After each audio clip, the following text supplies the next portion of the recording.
sports. We are La Force. We are Minnesota.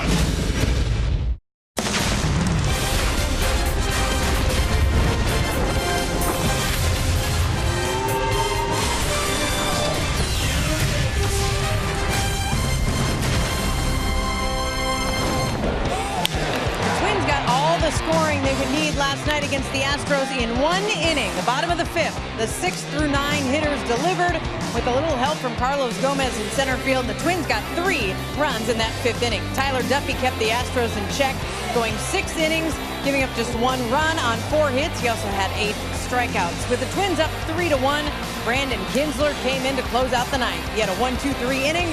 Kintzler got his 10th save of the season. The Twins won the opener 3-1. So tonight it's game 2 of this 4-game series on another beautiful, yes, hot and sticky, but beautiful night from Target Field. And we'll see 2 starters who are very different in terms of control tonight. Mike Fiers averages just over 2 walks per 9 innings of work. That's 7th best in the AL. Hector Santiago, though, is on the other end of that spectrum with an average of 4.23 walks per 9 innings. Hoping he can keep that number down, though, as he makes his Twins at Target Field debut. And good evening from Target Field. I'm Marnie Gellner. The Twins have now won 9 of their last 12 games. And the players are able to relax just a little bit, maybe even smile just a little bit as they put a much better product out on the field. The turnaround has been impressive. It has been significant.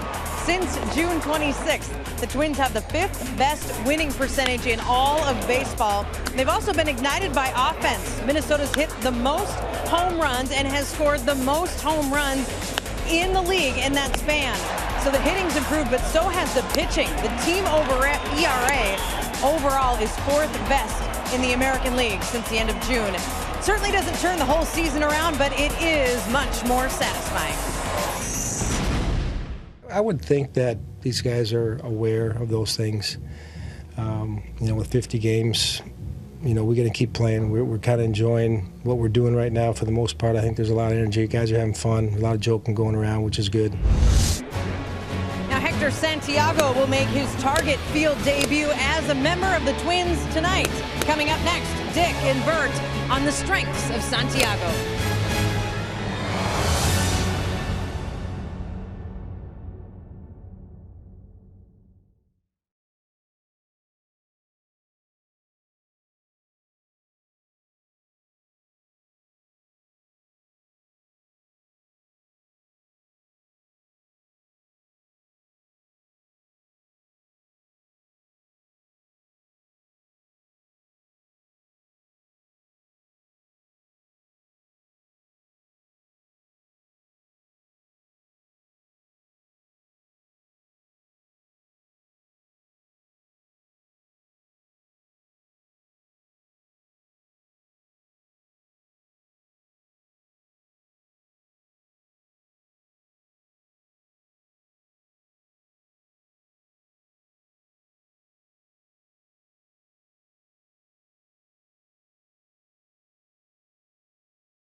Twins baseball on Fox Sports North is presented by Menards. Save big money at Menards on all your home improvement needs. By Chrysler. Enjoy your summer in style with great deals at the Chrysler Summer Clearance event. And by Sanford Orthopedics and Sports Medicine for the everyday competitor in all of us. Tonight it'll be the Target Field debut as a Twin for left-hander Hector Santiago. Game 2 between the Twins and the Astros. Santiago hasn't pitched particularly well here at Target Field, but he'll make the start tonight. Figures to make the start in the homestand finale Sunday against Kansas City. It's a steamy night here at Target Field. Very glad you're with us for Twins baseball. Dick Bramer along with Bert Blyleven. Hector Santiago made his Twins debut in Cleveland. Didn't go so well, but prior to that he had been pitching very, very well. Boy, he had a great month of July where he went 6-0 in 6 starts and ERA under 2, but in his debut as a Minnesota Twin, it was in Cleveland. He gave up a couple long balls. Lindor right there, straightaway center. The biggest blow of the ball game came in this at-bat right there when Carlos Santana just crushed a home run, and it was a big 3-run home run. 5 innings, 4 hits. He settled down nicely after that. You know, he's a guy that is going to challenge hitters. His fastball doesn't move that much. That's the changeup right there. And Hector Santiago, you can see what his pitch selection has been over his career. He came up with the White Sox as a reliever, but almost 62% fastballs. He'll mix in that changeup and then the slider, curveball, and then the little cut fastball. Hopefully he'll have a great debut here. Twins having a great month of August so far. They hope that Santiago can pick up in August where he left off in July.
Hector Santiago takes the mound here at Target Field for the first time as a Twin.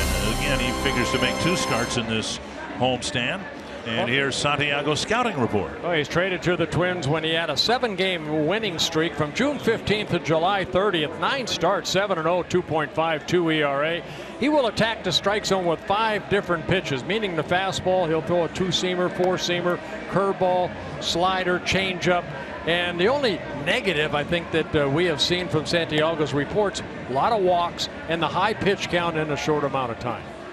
A.J. Hinch hoping that the Astros can get things turned around. The Rangers have already won, so as we stand right now, the Astros are 9 games behind the surging Texas Rangers. Santiago ready. For that matter, so is George Springer, and he takes up high, ball 1. Santiago was 6-0 in July. 10 wins, a career high for him. And up high again, 2-0.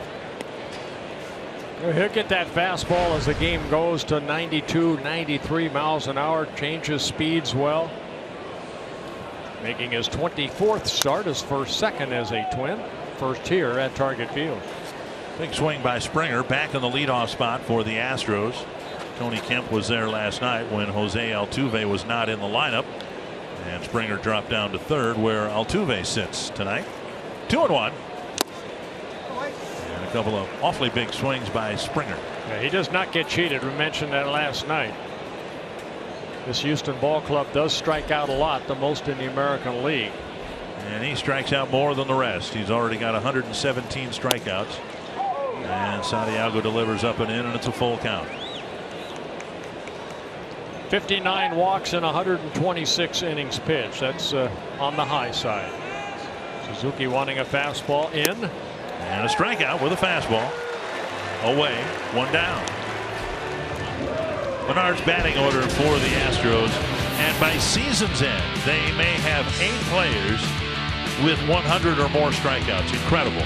Springer, Bregman, Jose Altuve, the exception to the rule. He's been maybe the league's best hitter. Carlos Correa, Marwin Gonzalez, Evan Gattis, Tyler White, Jake Marisnick, and Tony Kemp. For Altuve, 436 at bats. He's only struck out 49 times. He does not fit in to this Houston lineup. But yet 19 home runs, second on the team. Here is Bregman. Number 2 overall pick. The Astros called him up, and they're not sure yet where they're going to play him. They don't know whether he's going to be an infielder or an outfielder, but they are pretty convinced his bat will play up here. And a liner fair into the corner. Been swinging it a little bit better as of late, and he'll start his night with an extra base hit. Going into second with a 1-out double.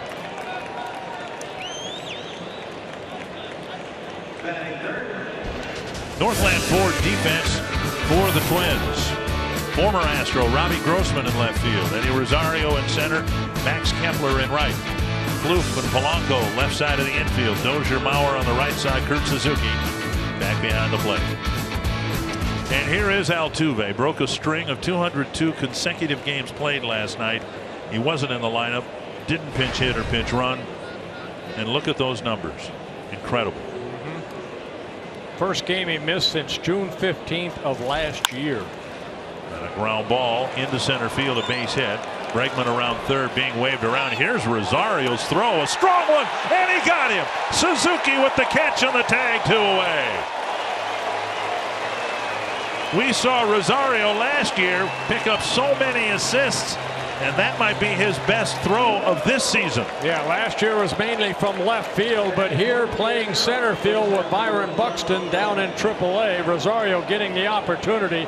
And what made this such a great play, yes, it's a ground ball single up the middle, but it's the way that Rosario charged the ball to make a good throw.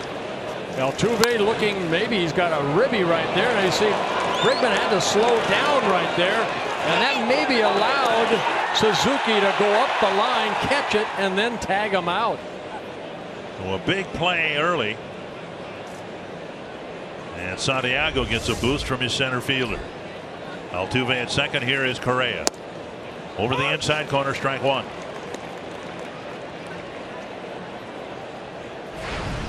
Correa has already struck out 100 times in 409 at bats.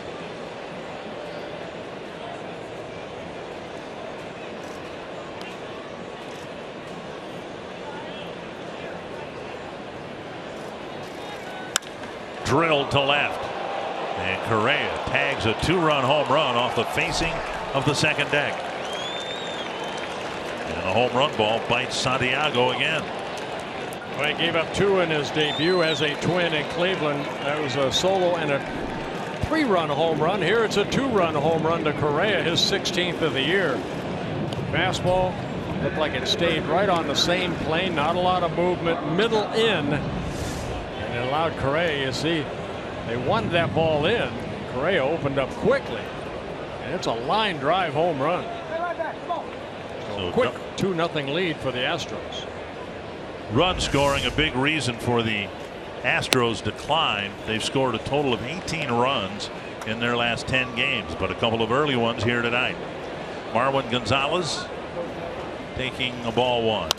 Now pitch foul to our right. Yeah, you could even go further than that, Dick. The last 14 ball games, they're hitting only .201 as a ball club.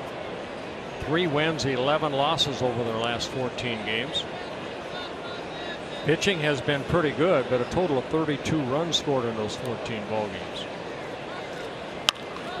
That is backhanded by Plouffe. Kind of a funny second hop, but he fires across, and the inning ends. 3 hits, couple of runs for the Astros, but a strong throw from Eddie Rosario, getting a big out at the plate.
Santiago 10 times, and he's already hit now 3 home runs against him. And the Menards batting order for the Twins as they try to overcome a quick 2-0 deficit. Brian Dozier, Joe Mauer, Max Kepler, Miguel Sano, Trevor Plouffe, Eddie Rosario, Jorge Polanco, Kurt Suzuki, and Robbie Grossman. And for the second time this year, they'll take a look at Mike Fiers, making his 21st start of the year, his 22nd appearance. Pitched against the Twins in Houston back on May 4th, and he got a lot of run support that ball game, and he couldn't get through 5 innings. Twins ended up losing that ball game 16-4, but getting short of that 5 inning span to get a win. Popped up on an 0-1 pitch to center field. Jake Marisnick's out there today, and he makes the catch. Dozier retired, 1 down. Yeah, the big blow in that ball game for Fiers was the 3-run home run by Brian Dozier. Northland Ford defense for the Astros. Tony Kemp in left. Marisnick moving to center. George Springer in right. Bregman at third. Correa at short. Altuve at second. Gonzalez at first. And Evan Gattis back behind the plate again. 1 down, and now Joe Mauer.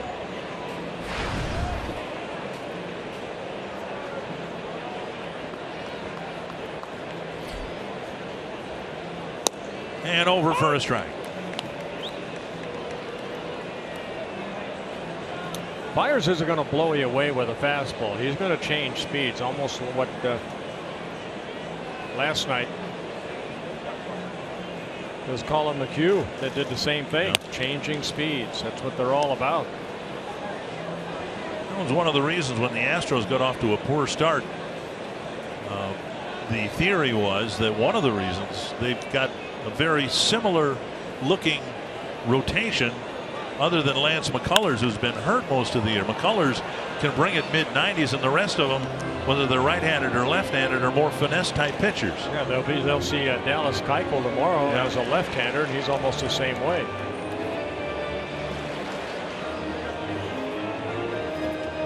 Count to Mauer, 1-2.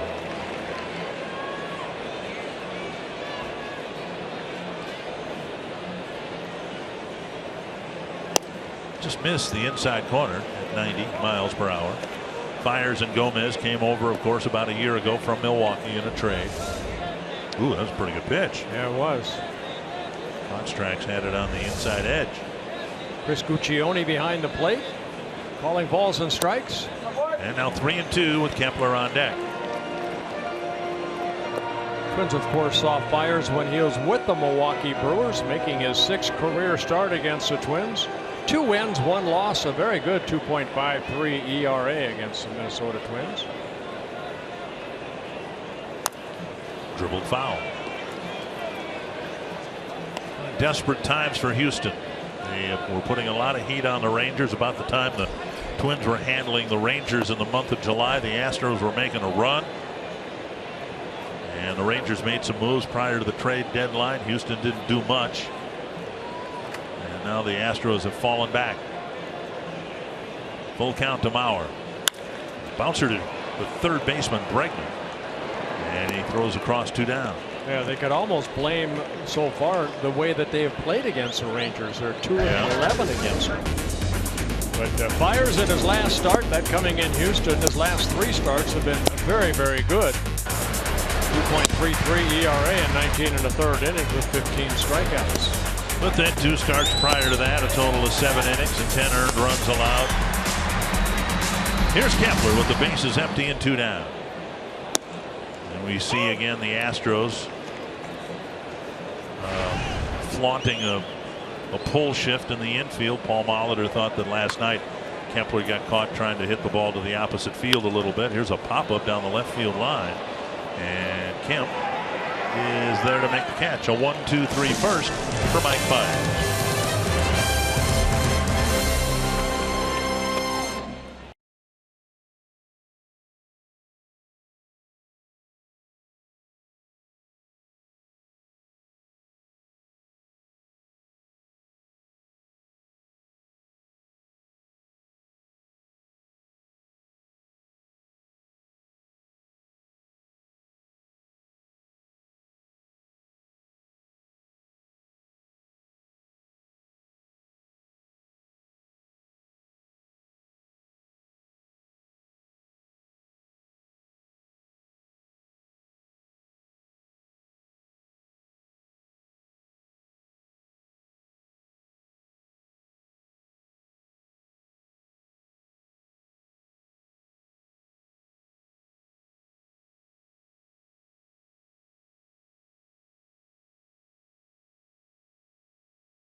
Duffy pitched a wonderful ball game against the Houston Astros, got the win, 6 effective innings, showing a better, you thought, fastball command and an improved breaking ball.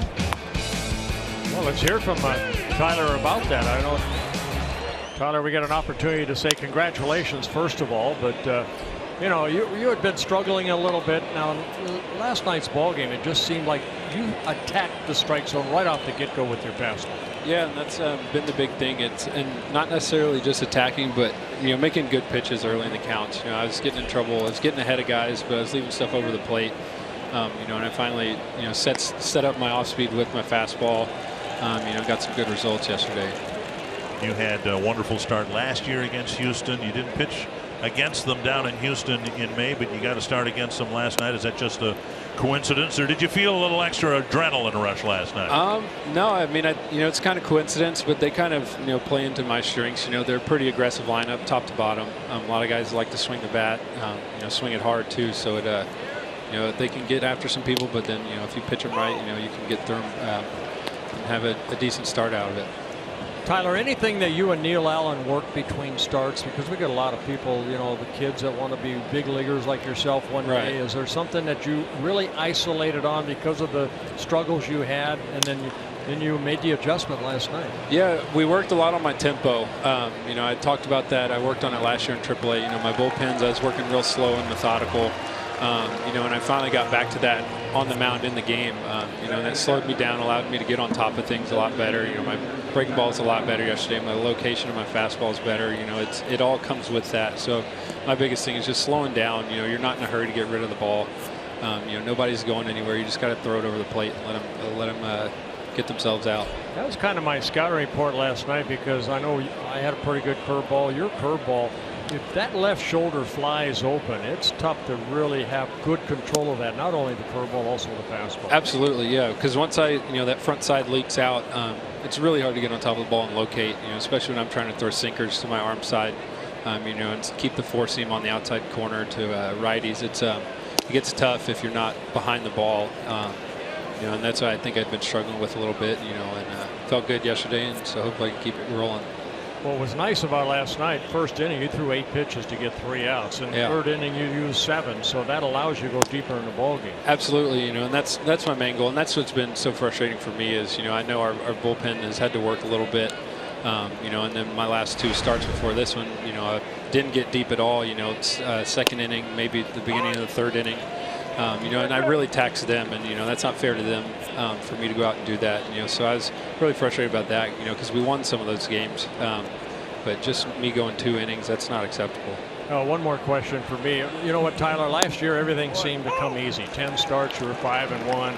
This year, you know, you had your peaks and valleys. What have you learned? Slowing the game down. That's the biggest thing. You know, I heard about that a lot. You know, last year I was just kind of flying by the seat of my pants. You know, just came up here and just trying to hang out and, you know, pitch in games and good bat toss. Wow. Do well, and you know, now I'm kind of having to settle into my own little groove here, and you know, guys are adjusting to me. You know, so I've had to adjust back, and you know, I think I'm in the process of doing that, and you know, it's part of it. Hey, one question you mentioned earlier about your tempo out there. You could learn a lot by watching this guy. Yeah, Santiago catches it and throws it, man. Yeah, he works quick. You know, it works out well. You know, in my case, you know, if I get going a little too quick, I think I get a little wound up sometimes. So I gotta take a breath every once in a while. I think what you're talking about tempo too is not rushing. You know, get exactly that balance point. Stay tall so you can let your arm catch up to your body. Right. And yeah, you can get the ball and be ready to go as soon as you want. But it's just once you start that, you know, your motion and your delivery, there's no rush to get to home plate. You know, it's not going anywhere. The hitter's not going anywhere. You know, I just have to take that extra split second to really get the ball where I want it. Weak little pop-up to Mauer. And a 1-2-3 inning for Hector Santiago. Kitchen shot right there. And we thank last night's starter and winner, Tyler Duffy. Nice job. Tyler, thank you.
something out there on the mechanically what the pitching coach has seen in the first 2 innings.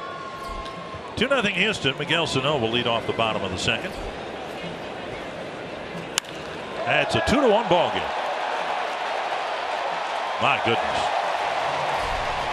A home run, his 19th of the year on Fire's first pitch of the second inning. Yeah, straight over the top fastball that stayed right down the heart of the plate. Sano jumped on that first pitch. That was a no-doubter.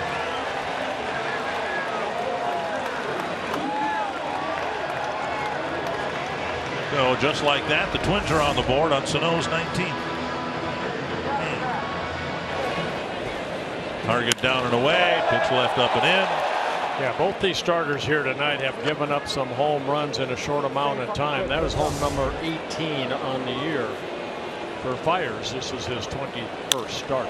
And Plouffe jumps on the first pitch. Chest high hop to Correa. And Plouffe quickly retired. 1 away. That'll bring up Eddie Rosario.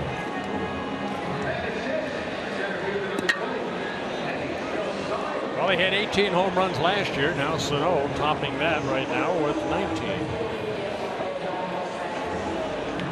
Rosario with 7. And his batting average keeps climbing. He's almost out of the 270s now. Good night at the plate last night. 3 hits, a couple singles, and a double. Scored a run. Down and in, ball 1. Twins are starting to see more extra base pop in addition to the batting average climbing. He now, with 219 at bats, has 22 extra base hits. Taken low, 2-0. You know, and that's one thing he did so well last year. He had 15 triples last year, 18 doubles, and along with his 13 home runs. And when he was first recalled, he was picking up some hits, but we remember him last year doing a lot of damage with his hits. Now a 2-0 pitch, and he takes an off-speed pitch. And Paul Molitor will tell you that one of the improvements he's seen was just what the Twins intended him to do when they set him down. Be more patient at the plate. Now he's still got a hitter's count at 2-1.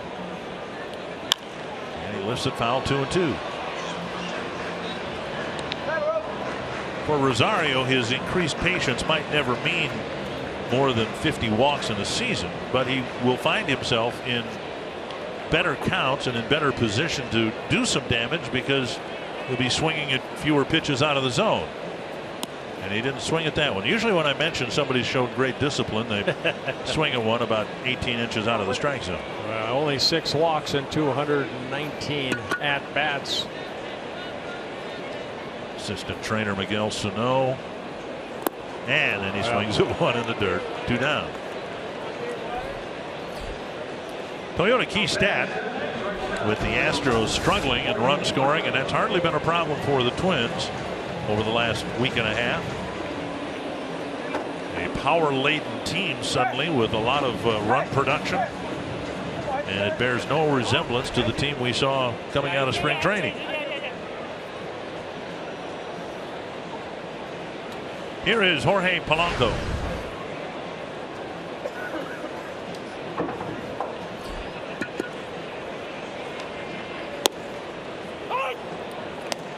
And if you're wondering, well, you know, where was this team in April? Well, truth be told, almost half of the position players were in Rochester. Kepler was there, Vargas was there, Grossman wasn't even in the organization. Polanco was in Rochester.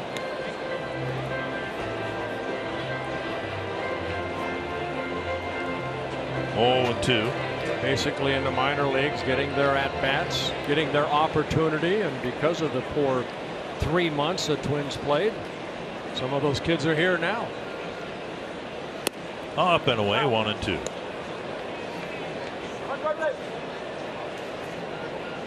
But Paul had said nice things about Rosario. You can double that from this guy right here, Polanco. Foul back. You know, one of the measures I use for a player, talking about it with Rosario, if a guy gets 1 extra base hit per 10 at bats, that's pretty good. That's another way of reflecting slugging percentage and OPS and all that. In Polanco's case, 63 at bats, He's got 9 extra base hits. That's very good. 1-2.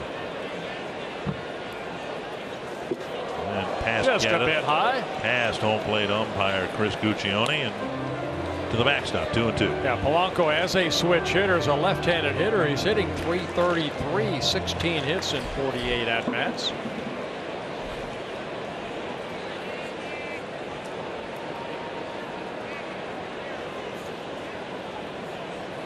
And an off-speed pitch, a wave and a miss. A first pitch home run for Miguel Sano, and the Twins are on the board. It's 2-1.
Gear up for his next at bat. The first at bat didn't last very long.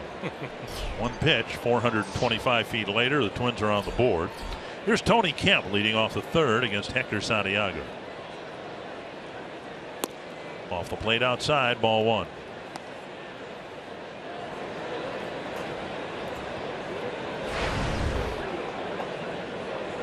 Kemp in his rookie season, just 24 years old. Out of Vanderbilt, signed in 2013. Couple stints this year. Recalled back on August 7th, just a couple, 2-3 days ago. Santiago falling behind batters, 2-0, and he delivers a strike, 2-1.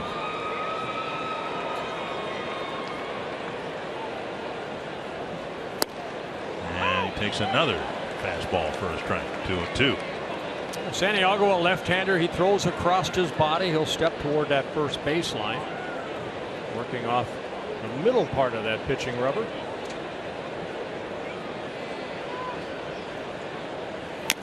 Foul tip, Suzuki hangs on, and Santiago has another strikeout. Strikeout number 3. 1 away in the third. Here's Marty Gellner. Guys, this is Hector Santiago's second start as a Twin, the second time Kurt Suzuki has caught him. And I asked Santiago about that process of learning his catcher and his catcher learning him. Santiago said it's just going to take some time. It's going to take a couple of starts, a couple of bullpen sessions.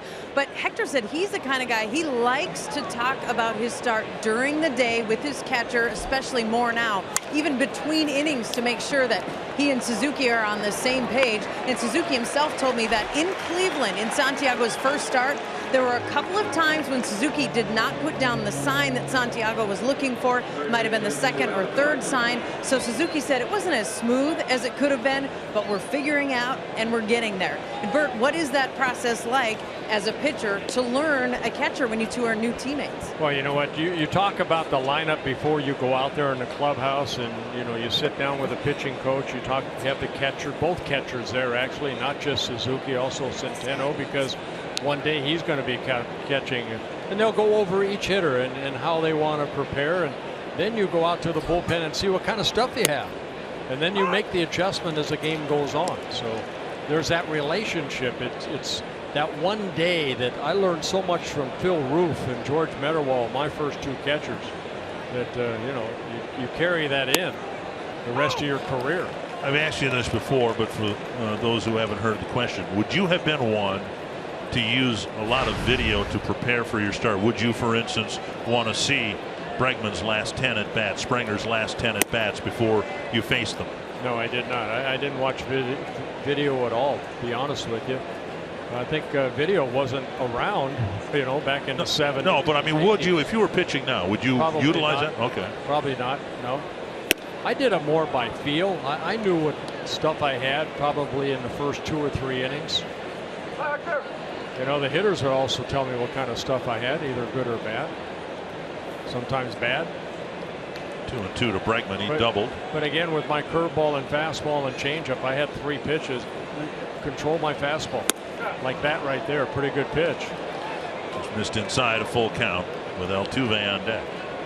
I came up watching Jim Perry, Jim Cott go about their business, and one thing I learned watching the Cy Young Award, Jim Perry, when that catcher sat away, that ball was away. Now Suzuki wants the ball away, and it left in. And Dozier with a diving catch behind the second base bag. Brian Dozier ends the inning with a great diving catch.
Switch to CenturyLink Prism TV for an advanced TV experience. Learn more at cprismtv.com. All the runs on home runs. A 2-run home run for Carlos Correa. A solo home run for Miguel Sano. And the Twins will hit bottom of the 3rd. It'll be Suzuki, Grossman, and Dozier.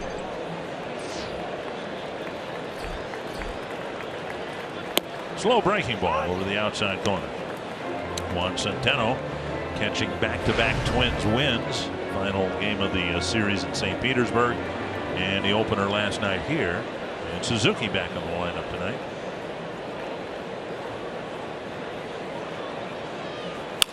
Grounded sharply down the line. Suzuki to first.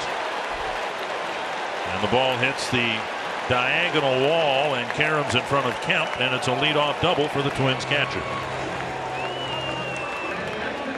Kurt waited back nicely right there and just flicked the bat at the last second, hit it right down that 3rd baseline. And now Suzuki, who started out so poorly at the start of the year, got it out of the reach of Bregman. Now Suzuki's averaging just about 1 extra base hit for every 10 at bats. And the tying run at second, nobody out. Here's Robbie Grossman. Asked A.J. Hinch, of course, was Grossman's manager in Houston, about Grossman. And his first comment was he's an on-base machine. And we've seen that. He's got an on-base percentage of just under .400. Yeah, played with the Astros in 2013, the last year. That's drilled to left center field. And cutting across is Kemp. Makes the catch. Suzuki still at second. One down. Pretty well hit ball for the first out. Fox Sports Supports is proud to team up with Girls on the Run and their dedication to empowering young girls and instilling confidence through running. Registration's now open. You can learn more about how you can get involved this fall and visit foxsportssupports.com. Here's Brian Dozier. Hit the second pitch of the first inning into short center, where it was caught by Marisnick.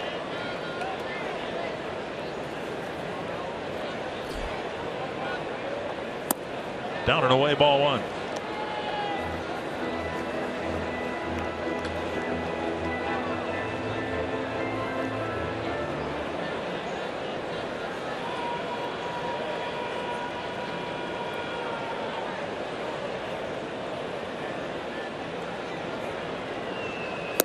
Two and 0.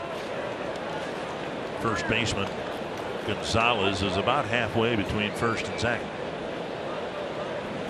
Altuve standing on the second base bag now, but he'll drift over to the left side of the infield by a step or two. 2-0 to Dozier. 3-0. Mauer on deck.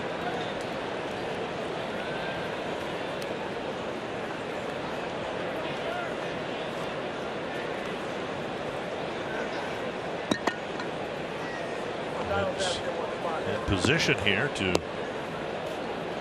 tie the game up with a hit to the outfield. Dozier takes a strike on 3-0.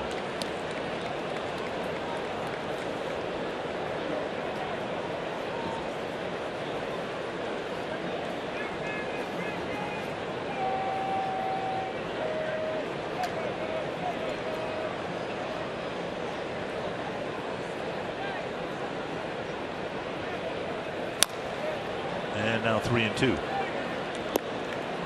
Talked about the Astros and how they look like they might have 8 different hitters with 100 or more strikeouts. Twins have Sano at 120. Dozier might get there. He's got 79. Mauer might get there. Of course, right now Byron Buxton's down in the minor leagues. But there's a chance that Twins will finish the season with just one hitter with more than 100 strikeouts.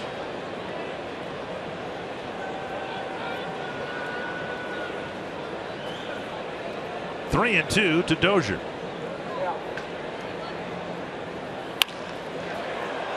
Line drive caught by Correa. And that's out number 2. That'll bring up Joe Mauer, who shared with Max Kepler the American League Player of the Week for the first week of August. Yeah, Joe having a very good month of August, hitting .517. Driving in some runs, some extra base hits for Joe.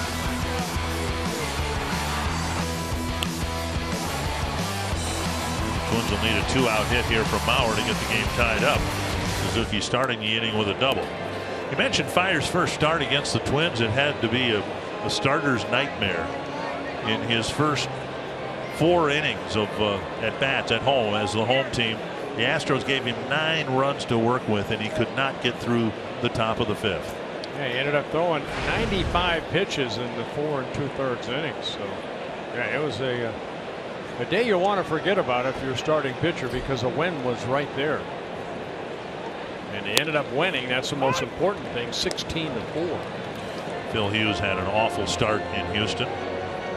Talked with Phil this afternoon. He was around the ballpark today. He says he's rehabbing nicely, doing range of motion exercises after his rib resection surgery. 1 strike to Mauer.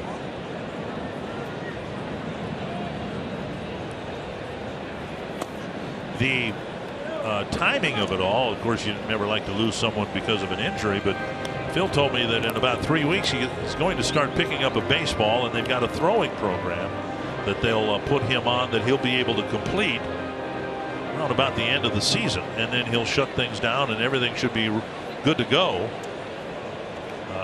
for next year. Get ready for spring training. Yep. 1-1 to Mauer. And then another thing that will help him, as you know very well, because you're the pitching coach for the Dutch team again, spring training will start earlier. The games will start earlier in late February. So there'll be a little extra time through spring training for someone like Hughes. That could be valuable, I would think, to getting ready for opening day. 2-1 to Mauer.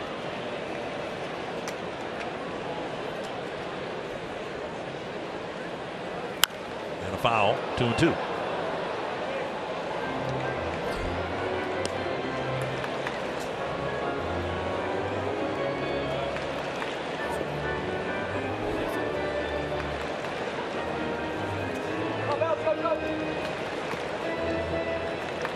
Fires facing Mauer, trying to pitch around a leadoff double by Suzuki.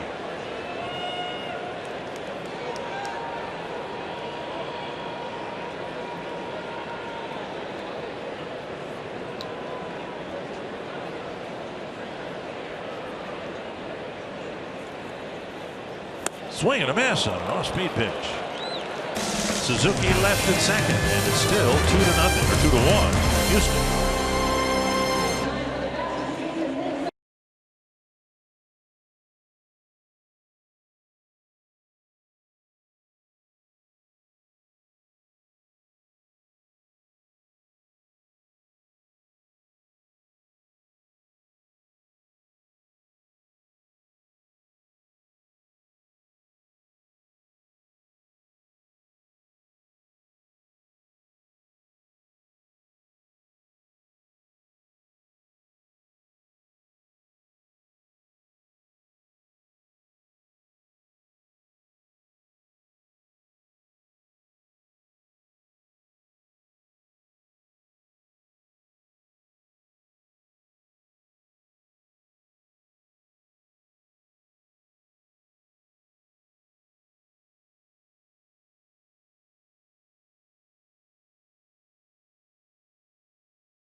Unbelievable how good he is for his size. Then you feel like you can pitch him in and you can't pitch him in, and you feel like you can throw him away and he's ready for away. So all around he's just a tough out. He's a great hitter. I've had some decent success against him in the past. So just try to go with the same game plan. Just try to mix it up. Try not to try to catch him off guard and just not try not to double anything up. Mix it up a little bit. Not sure how you catch this guy off guard. He's got such great plate coverage. 334 his average since 2014. Made the All-Star team, came here to Target Field and enjoyed his All-Star experience. That's plate coverage right there. Yeah, down and away. The old Ted Williams chart. Pitch him down and away on the black, he would hit only 236. Everywhere else, watch out. He jumped on the first pitch in the first inning, ended up getting a single. Play that Rosario made a great throw home. 2 strikes. Yeah, Tuve, 4-time All-Star. He won the batting title in 2014 when he hit 341. He's won a Gold Glove at second base. He's done it all. I guess the MVP award might be the next thing that this guy might have. They list him at size 5'6", about 165 pounds. I don't know about the 165. The 5'6" might be generous. Venezuela. You played against Freddie Patek, who was about the same size, right? Yep. And he too had power, and he could fly. He was a little stockier than Altuve, but he was a great shortstop. Very good player for the Royals. Up high, 3-2. I saw Patek one time in a bunting situation at the old Met. He bunted the ball with the second baseman covering the bag, first baseman going in. He bunted it toward right field, got a double. Rosario hustling in. He won't get there with Altuve dropping in his second hit of the night. So he gets a day off, answers with 2 hits in his first 2 at bats. You know, he does have a small strike zone. You try to keep the ball down. He swings through the fastball. And then the off-speed pitch, he fouled it off. Try to come inside. Don't try to, like, you know, basically what Hector said, you have to change speeds. And the ball too much of the plate, but he hit softly into center field. And now Carlos Correa tattooed the first Santiago pitch he saw off the facing of the second deck and left. Runner goes, and Altuve with a steal. And that's another thing that he can do. He can steal bases. The most stolen base the last couple of years in 2014 and last year he led the American League in stolen bases.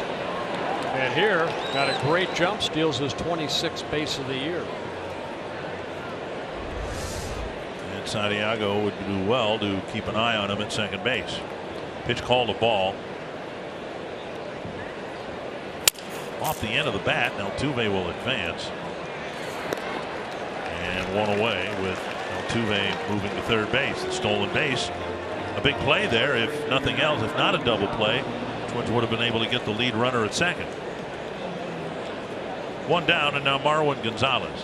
Yeah, that's the 8th stolen base off of Santiago in 13 tries.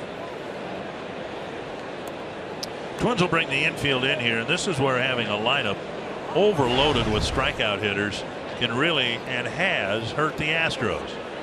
Runner at third, 1 out, and so many times the Astros have seen the next batter strike out.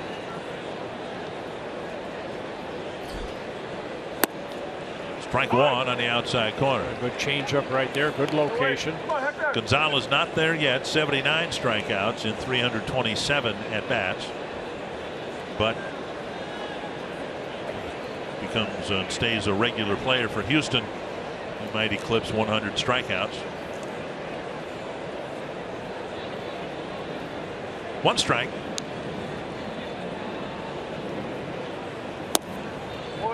And he tried to tickle the outside corner again, but missed. Yeah, back-to-back changeups.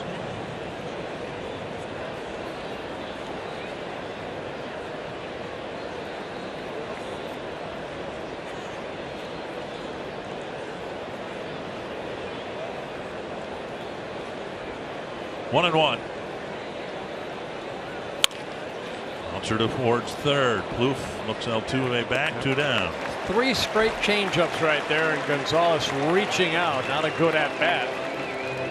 Altuve stays at third base. Tonight's Cold Hard Facts brought to you by clean, crisp Coors Light, the silver bullet. And the Astros, since July 30th, scoring just 18 runs, not counting the 2 they got here tonight in the first inning. Infield back at regular depth now, and Evan Gattis will bat.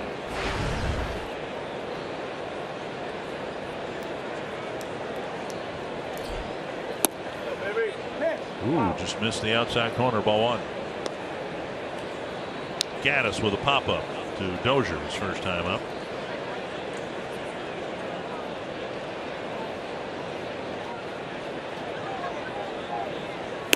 Up and away.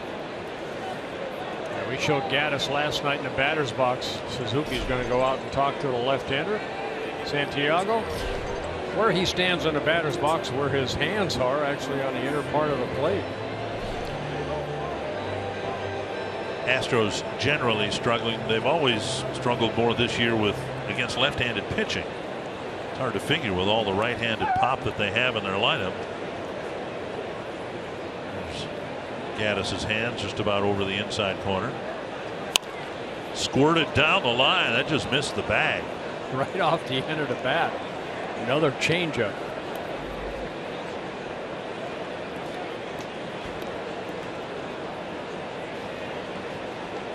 Gaddis has popped. The 17 home runs this year, 27 last year for the Astros in his first season with the Astros, coming over from the Braves.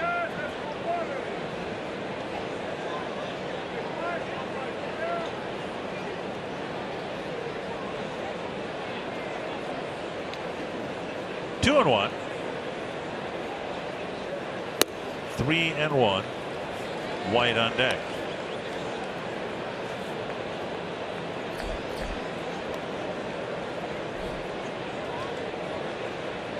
Santiago hasn't walked anybody yet, but you don't want to give him a cookie right here either. You have first base open, 2 outs.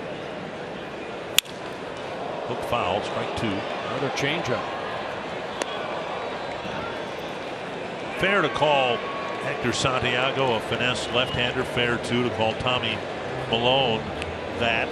How would you compare the two? I think that Santiago a little extra fastball. Milone might top out at 91. You know, you'll see Santiago at 93, 94 at times. Same type of arsenal that they throw toward home plate. Full count, 2 down.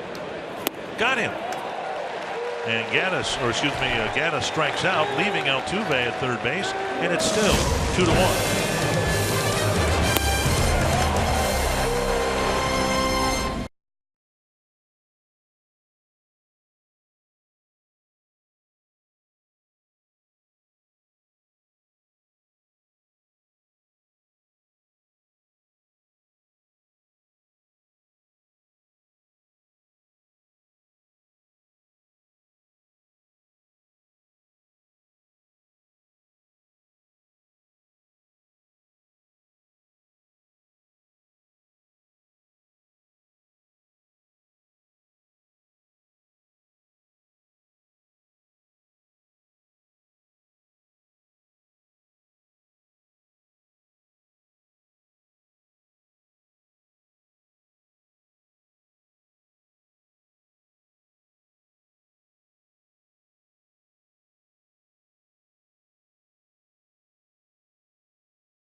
Twins baseball on Fox Sports North is presented by Northland Ford.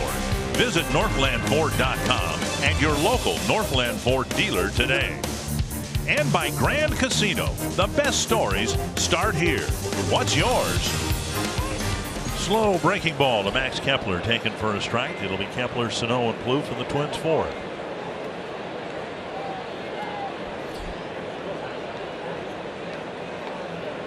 Up and away. Be interesting to see how Kepler handles the attention and the shifting.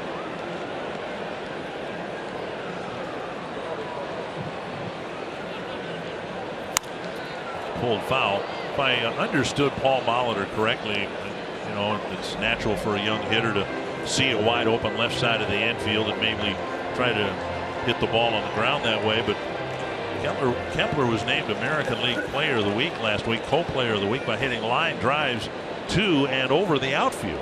And there's nothing you can do with infield defense to change that.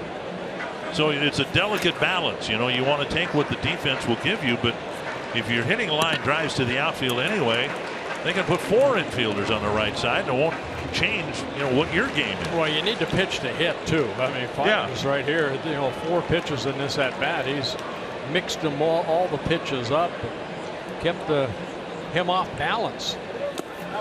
Funny, he hasn't gotten many thigh-high fastballs over the inside corner since Cleveland. Better down and in, yeah. Sano on deck, and it's 2-2 to Kepler.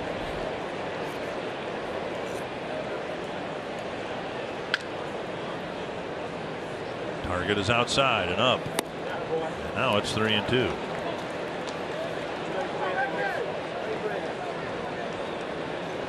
See Santiago and Suzuki right there talking about maybe what they're doing.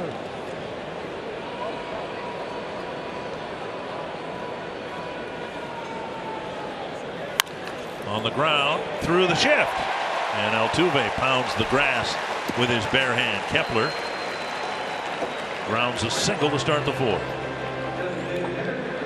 We'll bring up Sano, who clobbered his 19th home run his last time up. He jumped on the first pitch in the bottom of the second inning. Myers laying it right in there. Sano opening up quickly. And would you say it was 425? I believe so, yep.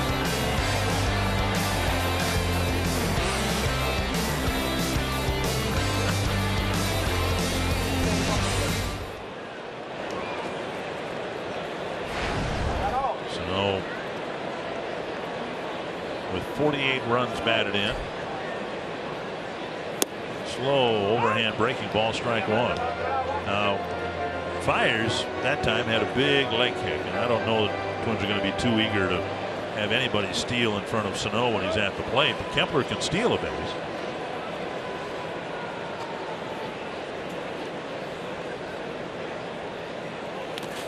Kicks away, and Kepler will scamper to second base, so he didn't need to steal it. He'll go to second on a wild pitch. That'll be a wild pitch for Myers. That's his 10th wild pitch of the year. Gaddis tried to keep it in front of him. Watch where this ball ends up. That curveball in front. It's off his chest protector, then deflected to the right side. Kepler did a good job of seeing that and advanced to second on the wild pitch.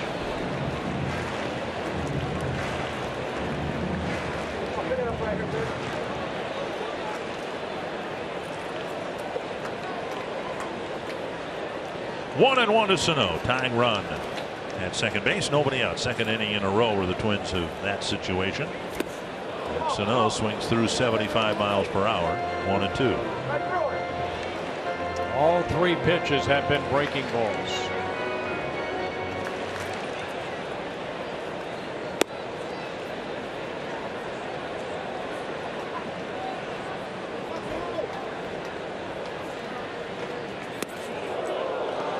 Ball up and in, 2-2.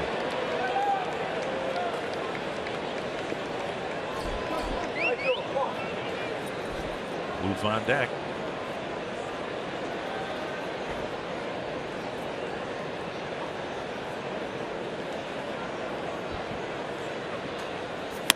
High fastball got him, 93 miles per hour, and being teased with all that slow stuff. Yep. Fiers struck him out, 2 down. Sad news for baseball today. Sanford Health Injury Report. Prince Fielder now will be medically disabled and will not be cleared by doctors to play baseball. It's important to make the distinction. I think he's not retiring, because if he were retiring, he wouldn't get the money left on his contract. He will get that. It just doesn't look like he's ever going to play baseball again. Yeah, that's too bad. That's too bad. You hate to see somebody's baseball career end that way. His second. Well, that gets away from Gaddis, and that might be a pass ball. Kepler goes to third. Ironic that both he and his father, Cecil, and they've had kind of an estranged relationship, but they each finished their careers with 319 home runs. Isn't that something? Pass ball allowing Kepler to go to third. Infield in now for the Astros, and Plouffe has a chance to tie the game up if he can get the ball to the outfield. 1-0 to Trevor Plouffe.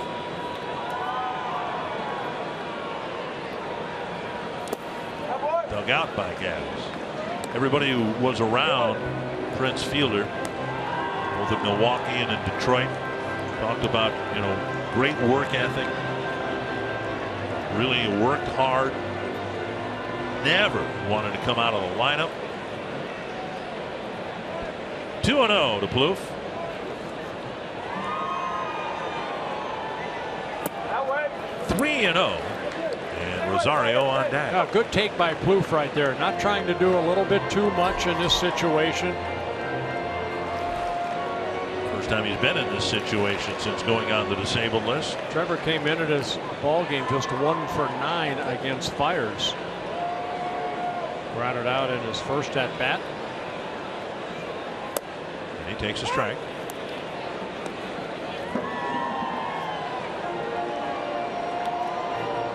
Trevor just activated off the disabled list yesterday. Twins sent down Byron Buxton.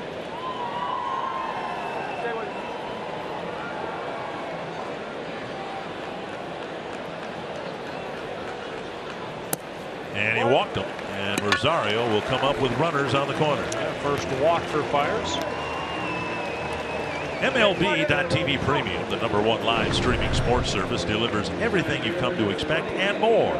Watch every out-of-market game live in HD on over 400 supported devices. It includes the free subscription to @Bat Premium, the #1 app for live baseball. Blackout and other restrictions apply. Visit MLB.TV for details. Rosario struck out swinging his first time up. Out if he'll get a fastball. There's the curveball for strike 1. Fires making his 21st start this season. He's had only 5 double plays turned behind him.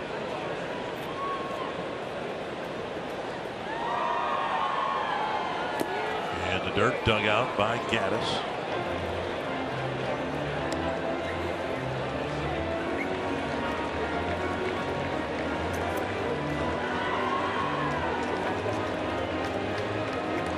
Impressed, I guess, or surprised at least, how shallow Kemp has been playing in left field. Seeing Rosario with really good opposite field power.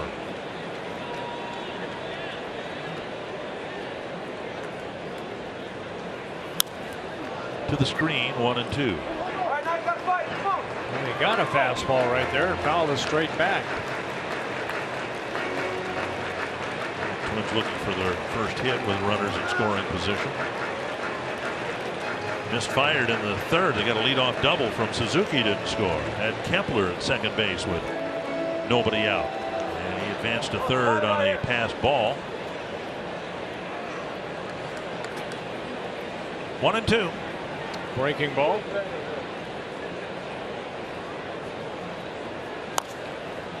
Pulled foul. Astros took 2 out of 3 from the Twins in Houston. Twins won the opener last night. Molitor with signs to Gene Glenn. A.J. Hinch in his second season as a manager of the Astros.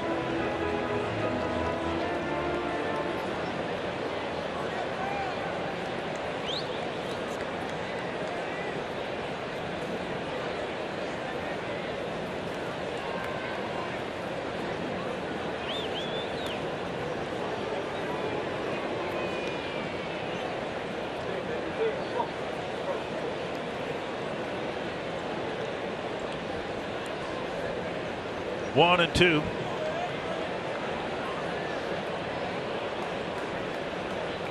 Try to sneak that fastball in on him. And he went upstairs and chased. Struck him out in the second.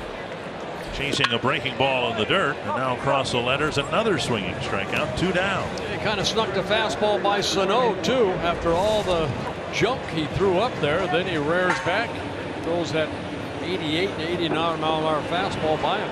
So, tracks presented by Chrysler. 5 strikeouts for Fires.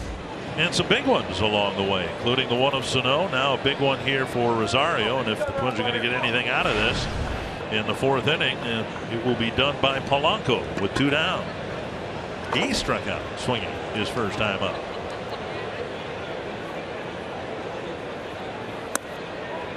Missing low with a breaking ball.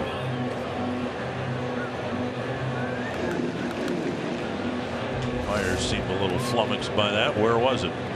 Pretty good pitch. So slow that Gaddis had to go out and get it.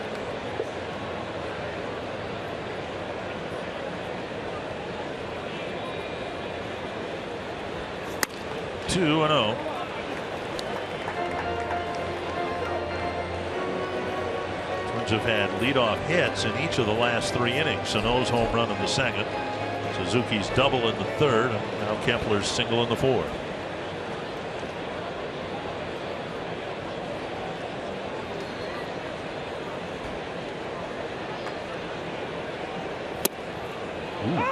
Fastball zipped inside and called strike 2-1. It's funny, the prior pitch, they wanted that fastball in, it was up and away. That one they wanted a fastball away, and it was inside. So 25 pitches used so far this inning, the most. Two and 1 to Polanco.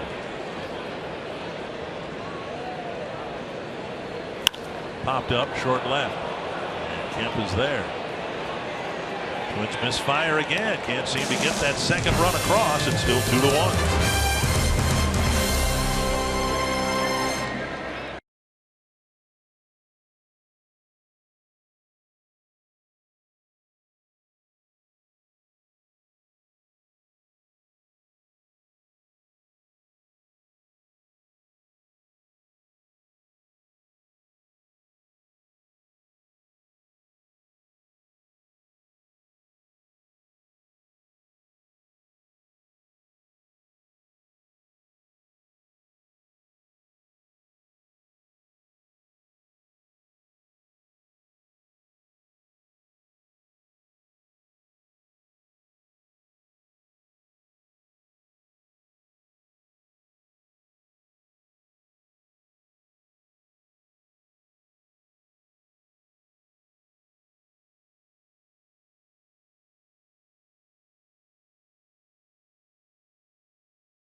And the Minnesota Lottery Winners Circle tonight.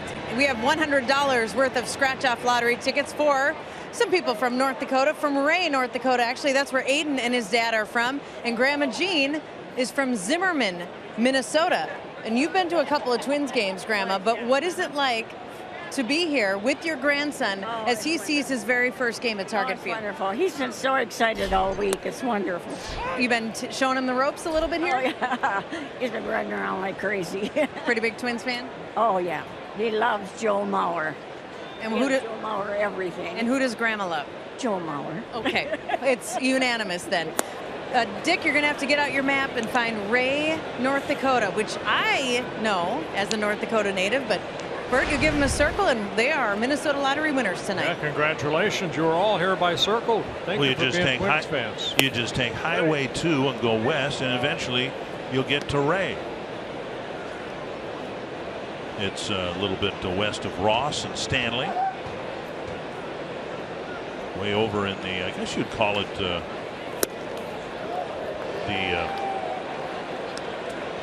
well, yeah, right off of Highway 2. Oh, the big swing of White right there. He doesn't get cheated either. Go to Minot and go west. You'll hit Ray.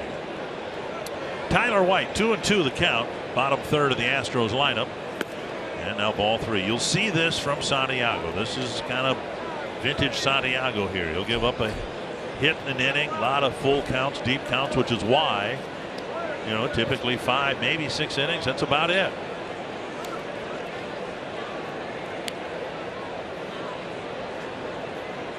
You don't start Hector Santiago expecting him to go 8.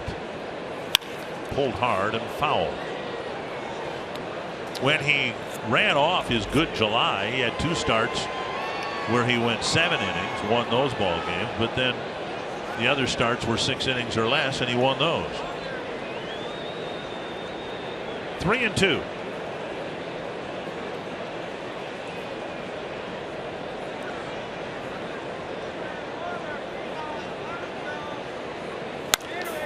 foul the other way. Yeah, Santiago making his 107th major league start here tonight. Came up as a reliever back in 2011 with the White Sox. Actually made his first start in the big leagues against the Twins in Chicago. Pulled to third, bobbles it, picks it up, fires to Mauer, one away. That'll bring up Marisny. You can bid now through this Saturday on the Twins Wives Organization's annual Favorite Things auction. Bid on baskets of some of the Twins players' favorite things, including autographed items. All proceeds go to benefit children and families in need at Crescent Cove. Learn more at twinsbaseball.com/wives auction. Now, you mentioned his early years with the White Sox, and watching the tempo he has out there, you think, well, he must have learned a lot from Mark Buehrle, but he and Buehrle only overlapped for a short period of time with Chicago, and then Buehrle signed his deal with the Marlins. Here's a drive to center. Rosario going back, still going back. There on the track for the catch, out number 2. And that'll bring up Tony Kemp. Marisnick gave it a ride, but Rosario and his speed caught up to it just before the warning track. Yeah, 38 relief appearances, and then Santiago in September of 2012 had a chance to start. He started against the Twins, and this is what you were talking about. He went 5 innings. He ended up winning the ball game 3-1. He's got a chance to go a little bit deeper today. He might be on the verge of wrapping up the 5th inning on about 70 pitches. Kemp struck out his first time up. If you've never seen Santiago pitch, you see the fastball. Not a lot of movement on that fastball. He'll throw the off-speed pitch, the changeup. You know, in that situation, last inning, it threw a lot of changeups. With Altuve at third base, got the ground ball off the bat of Gonzalez, and then struck out Gaddis. I think the successful pitchers, and you certainly were one of those, for lack of a better term, one of the reasons they're successful, they have the ability, one strike to Kemp, bouncer to second, the ability to think like a hitter and then pitch contrary to what a hitter might be looking for. It's a 1-2-3-5 for Santiago.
New fans of the game hoping the Twins can come back from an early 2-0 deficit. It's a steamy night, a sweaty night, but the Twins are staying in this game, frankly, because of their defense. They're not doing much offensively against Mike Fiers. Suzuki led off the third with a double, but never budged from second base. Up high, ball one. Wanted to get your thoughts on that going to break. I said I think successful pitchers have the ability to think like a hitter and then pitch opposite of what a hitter might be wanting, in this case like a fastball with men in scoring position. You know, we always talk about hitters needing 1,000 at bats sometimes, you know, then you'll find out what kind of player you have. Pitchers, I think, need about 500 innings to in the big leagues to kind of feel and see what hitters can do. I know toward the end of my career I was a better reader of a hitter than at the beginning, because you attack the strike zone more, but you can see sometimes how hitters are reacting to a certain pitch you throw. Fouled into the seats. Well, in the instance you were talking about, here's Altuve at third base in the middle of the lineup up. They're very aggressive hitters. They're waiting for a fastball to drive to get that run in, and Santiago gave them everything but. Right. Those changeups down and away, and it was Gonzalez that had the best opportunity, and on the third changeup in a row he turned on it and hit the ground ball to Plouffe for the second out. 1-2 to Suzuki. He'll be followed by Grossman and then Dozier. Over his helmet. Talking with A.J. Hinch before the game, well, he was meeting the members of the media, and he said the key pitch for Fiers is his breaking ball. If he can throw it over, then it gets the hitters thinking about 3 pitches instead of 2. Instead of the fastball and the changeup, now there's a third pitch in the mix. But what we've seen here in the middle innings, he's lost control of the curveball a little bit. Well, take the Sano at bat. He made a mistake and threw Sano that first pitch fastball. He hit the home run. His second at bat threw him a lot of off speed pitches and then snuck the fastball by him for the strikeout. 3-2 to Suzuki. Right off the end of the bat. The way Hinch described it, he says, look, if he can't throw his curve for strikes, then he's fastball changeup, and there's no spin to be concerned about as a hitter. You're just basically thinking front and back, fastball change. Well, we saw that out of their starter last night, Colin McHugh. Yep. Did the same thing. Changing speeds, changing eye level. Working both sides of the plate. Another 3-2 coming to Suzuki. And he checked his swing and took a walk. 4th inning in a row where the leadoff man has at least reached. In Sano's case, of course, he hit a home run. A second walk for Fiers. And now Grossman hit a line drive to left field, his first time up.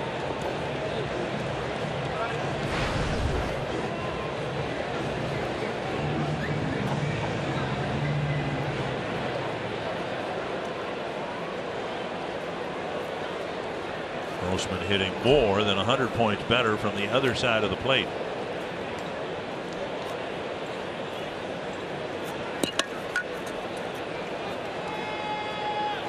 Fouled away. Hinch, in describing Grossman, said one of the things they were trying to get Grossman to do was to be more aggressive and not take so many pitches. What we've seen from Grossman is the ability to work counts, draw some walks to keep his on-base percentage high, even though he's not hitting too well from the left side of the plate. 1 strike. A high fly to deep right field. Going back is Springer. She is gone.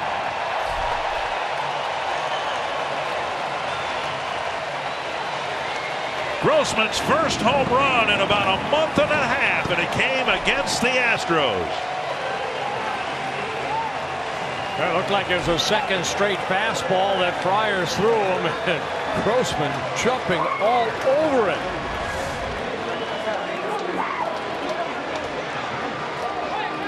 Up in the zone.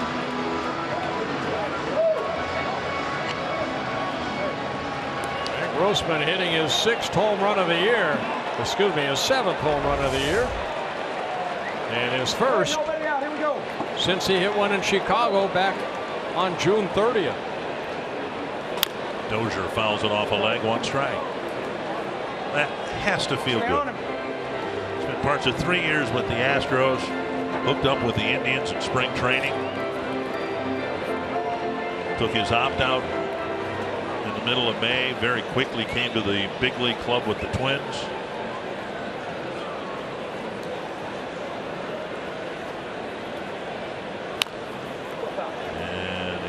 foul ball. That ball, I don't think, hit Dozier, and it almost trickled even with the line from the back edge of the plate up the third baseline. See if this ball ever hits Dozier or anything else for that matter. Big slow breaking ball right off the end of the bat. And see the backspin, and that was very nearly a fair ball. Gaddis picked it up and tagged Dozier anyway. But that's very much fair territory between the back edges of the plate up the foul line and through the batter's box.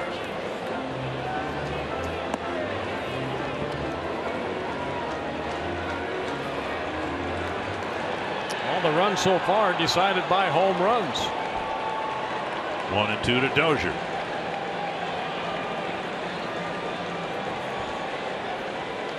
A drive to left field. High and deep, Kent back. This one's gone too. A home run for Dozier. He's got his 23rd, and it's 4-2.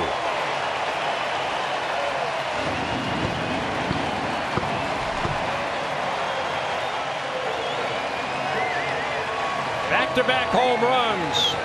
Twins take a 4-2 lead. 3 home runs tonight. Neither team hit a home run last night. You said that's been kind of a rarity this year. Yeah, it's the 8th time, but it looked like an off-speed pitch right there. Bryan staying back nicely. And then that strong swing. And a nice catch out there by, maybe he dropped it, but back-to-back home runs. Yeah, last night no home runs. It's only the 8th time in Twins games, 112 games, that either side didn't hit a home run. Supposed to be a home run every night. Well, we're making up for lost time here tonight. Yeah, 3 by the Twins, 1 by the Astros. 1-0 to Bauer.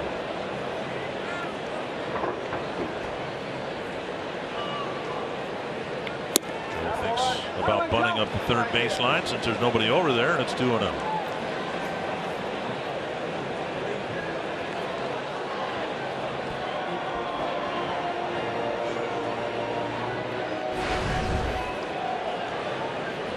Ground out in the first and a strikeout in the third.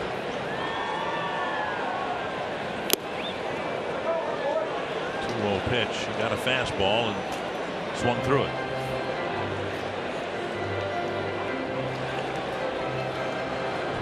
Michael Feliz warming up.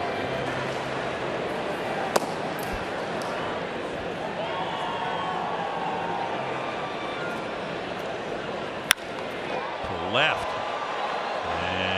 Caught by Kemp, 1 away. Really well hit ball on a line for the first out. Fox Sports supports the Grand Slam dinner benefiting Boys and Girls Clubs of the Twin Cities coming up Sunday. Just down the road here at Capitol Grill in downtown Minneapolis. You can join your hosts Brian and Renee Dozier for a 4-course meal served by your favorite Twins players. Visit foxsportsnorth.com. Click on upcoming events for details.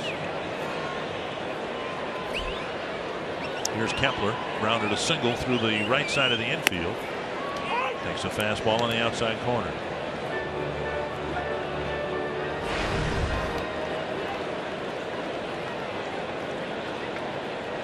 We've seen Kepler threaten to bunt with an infield shift like this. And there he is, rolling it up the line foul. Well, he was out earlier this afternoon working on that. Just trying to push the ball toward third base. I'm surprised more hitters don't try to do that and really master that with all these shifts as the third baseman's playing short. Well, it's the only way to get the infielders to get out of the shift. Right. If they're going to give you that, take it until they stop giving you that. 2 strikes. Kepler grounds one this time. Altuve's able to get it for out number 2. And that'll bring up Sano. 3 home runs today for the Twins. Now 136 on the year. And Sano's got 19 of them. Hit a home run on the fastball, then struck out on a fastball, but after he saw a whole bunch of spinning curveball. Right. Yeah, my account says that's the 7th time this year the Twins have hit back-to-back home runs.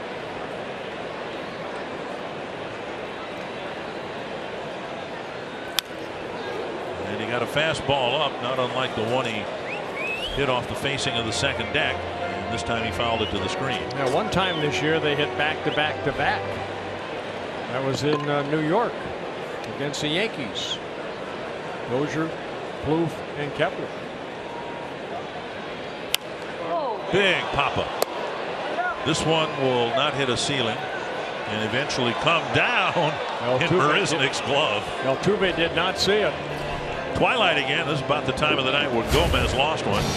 Twins hitters lost a couple of baseballs. First Grossman, then Dozier. And the Twins have a 4-2 lead.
Twins handing Hector Santiago his first lead as a Twin. It's 4-2, and George Springer will lead off the 6th inning.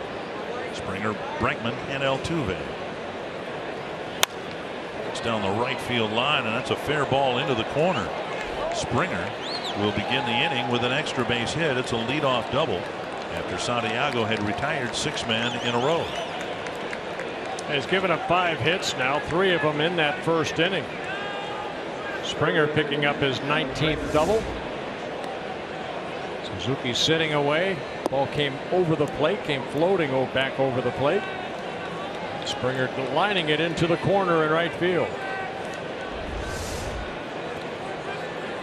Here's Bregman, doubled in the first inning, and then a soft line drive behind the second base bag, and Dozier picked it off for the 3rd out. Really nice diving play. Up and away, ball 1.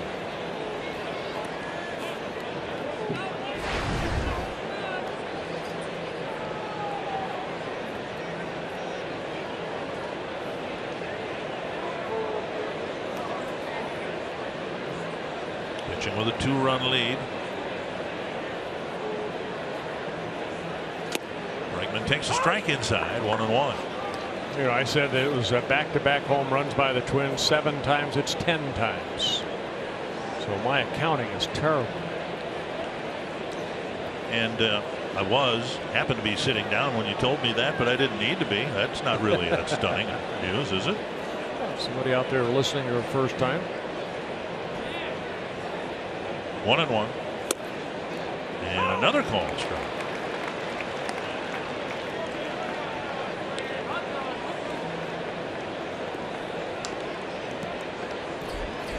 Altuve on deck.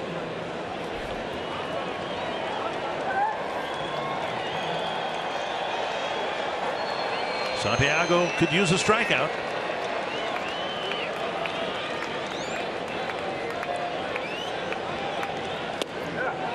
Just missed the corner.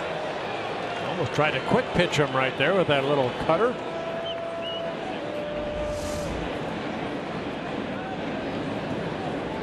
Something off that pitch.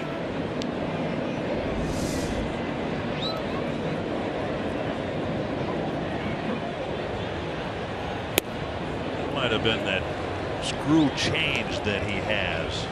Off-speed pitch that tails away from a right-handed batter. Bregman did a pretty nice job laying off it. Yeah, he has that circle changeup too, the one that Ratke and Santana and Viola had. 3-2 to Bregman.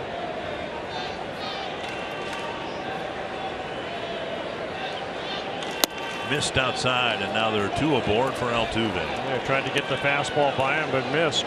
First walk for Santiago. Carsoup.com trivia question: since 1961, who are the only 3 American League second basemen to win a batting championship? Well, that is an easy one, because we can get one right away. It's right in front of you. Plouffe will come to the mound here.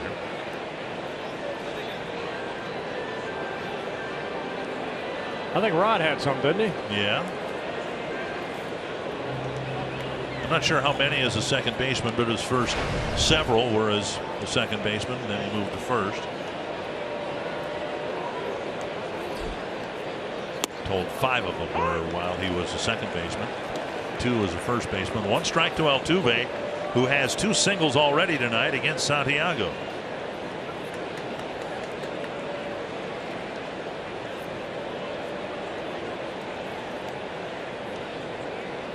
Michael Tonkin starting to loosen up in the bullpen. On the outside corner with a fastball. Well, this is what Santiago was talking about facing Altuve. You have to change your way of pitching sometimes. You hope that you know, the pitch that you're going to throw, he's not looking for it. 0-2. Up the middle, a base hit. Springer rounding third. They'll hold him after Rosario's strong throw in the first inning, but now they're loaded up on an 0-2 pitch. Altuve singled right up the middle, and they're loaded up. Yes, 3rd hit of the ball game. Looked like Santiago wanted to try to sneak the fastball by him, but Altuve reaches out and hits it right back up the middle. And you see Rosario again come running in, ready to fire.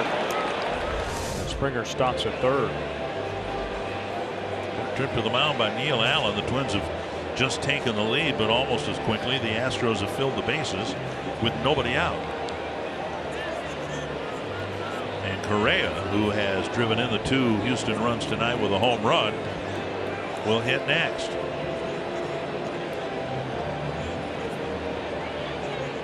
Again, Correa with just 3 hits in 11 at bats against Santiago, but they've all gone over the fence.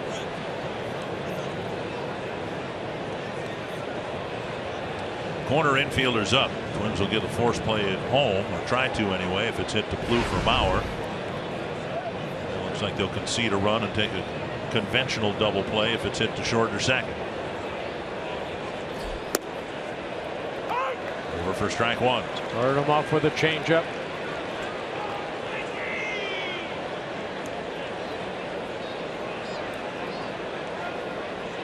Good average.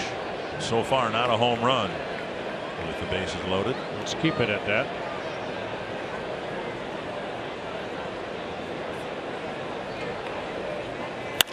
To right field. And Kepler back and off the wall. 1 run will score. 2nd run coming in. Kepler had a little problem with the ball. And here's the throw, and Correa doubles off the fence and right, and we're tied at 4. Still nobody out in the 6th. Yeah, looked like another changeup away, and Correa going with it.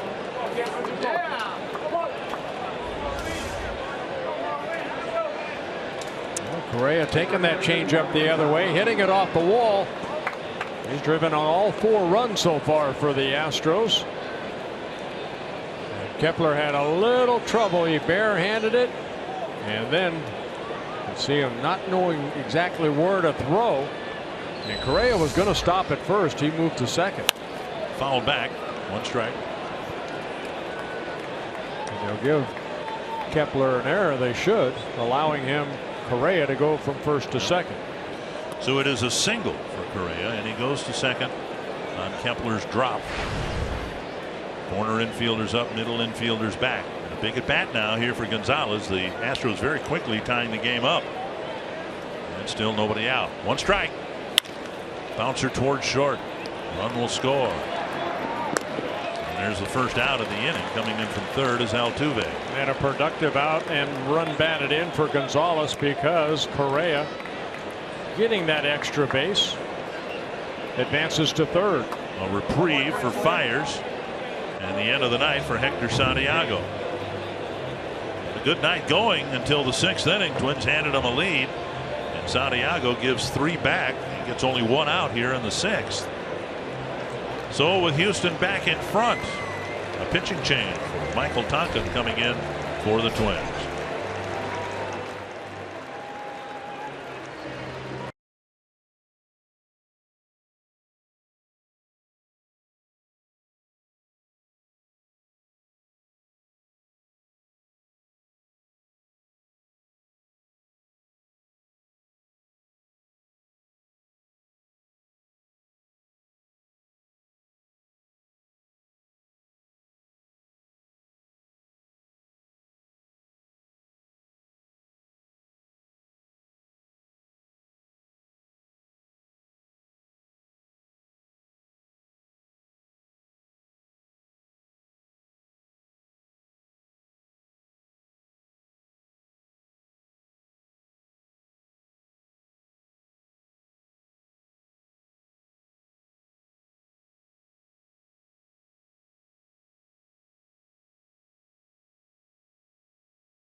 Runs allowed through 5 innings. He had 3 1-2-3 innings through 5 innings, and then all sorts of trouble immediately in the 6th.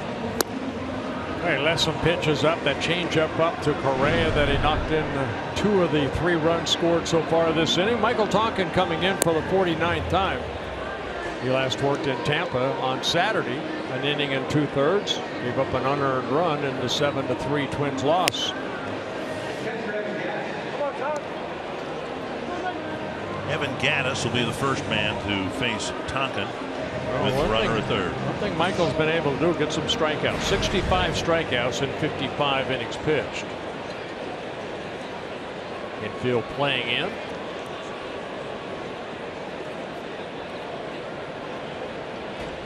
Twins with 3 in the 5th. Now the Astros with 3 in the 6th. Gattis has struck out and popped up. Suzuki has to backhand a first pitch fastball.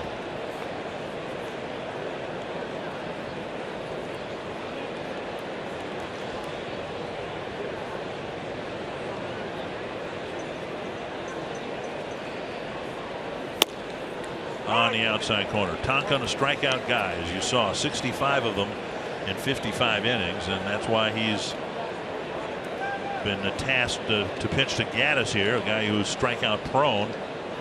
Trying to strand a runner at third here, having given back the lead. Outside at 95, and it's 2-1. Tonkin basically fastball slider. Not many changeups.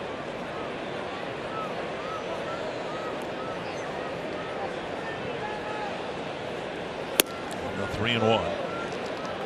White on deck. Tonkin's only walked 17 in 55 innings. That's acceptable.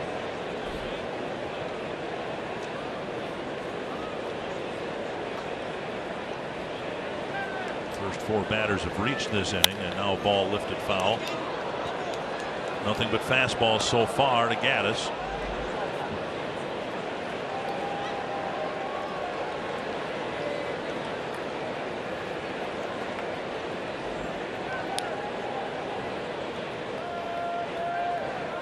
Full count. And a slider, and he missed inside and walked him. Now first and third, one down, and Tyler White.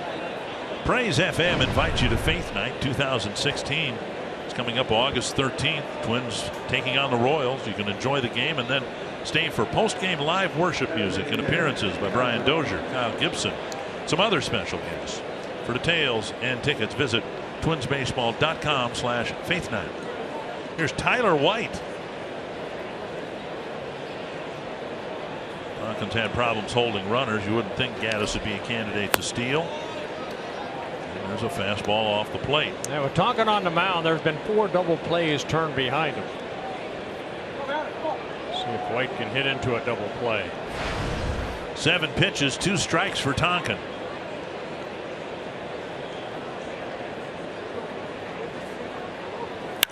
Popped up.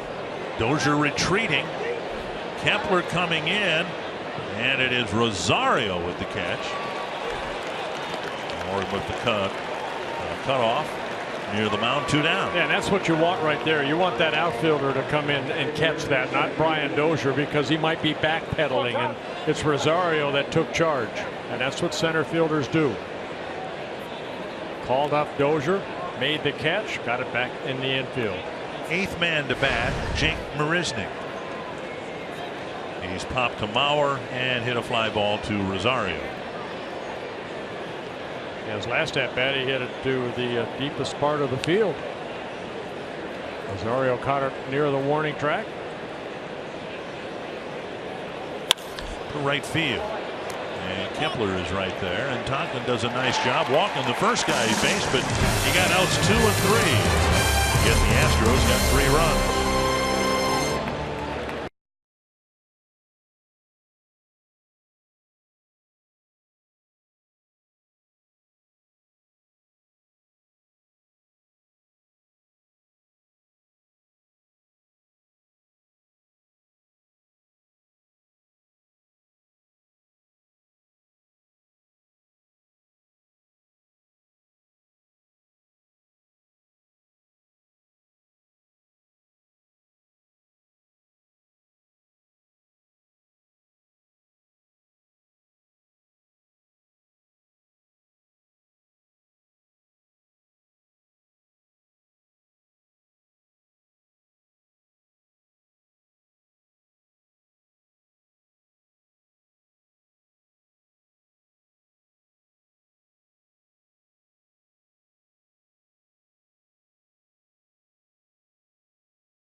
A brilliant array of foliage throughout the state. Sign up for weekly fall color reports and read about recommended rainbow routes on ExploreMinnesota.com. Autumn is a special time of year in Minnesota. The landscape splashed with color.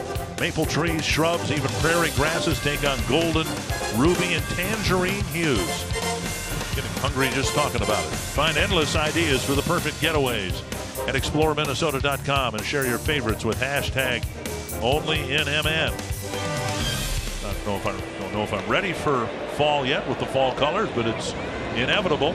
Altuve in the middle of a 3-run rally for the Astros, and now Trevor Plouffe will be the first man to face Perez coming out of the Houston bullpen. Yeah, Michael Feliz, I believe, coming out. I'm sorry, Feliz. Yep. Making his 33rd relief appearance. Look at the record, 7-1. Opponents hitting only .203 off of this hard-throwing right-hander from the Dominican Republic. Good fastball. A little wild there, but also a hard slider.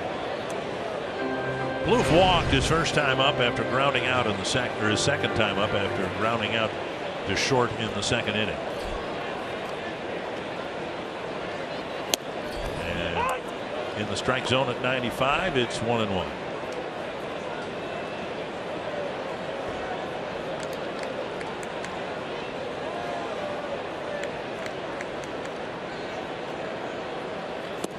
Two and one.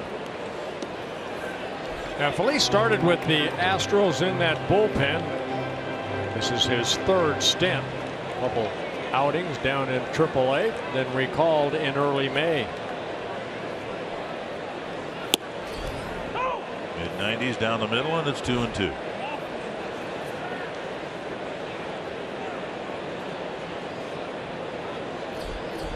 Plouffe, Rosario, and Polanco.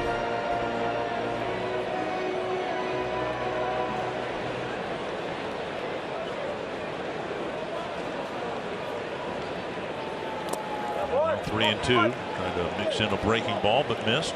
Yeah, 15 walks in 49 2/3 innings. He has allowed 7 home runs, but 72 strikeouts.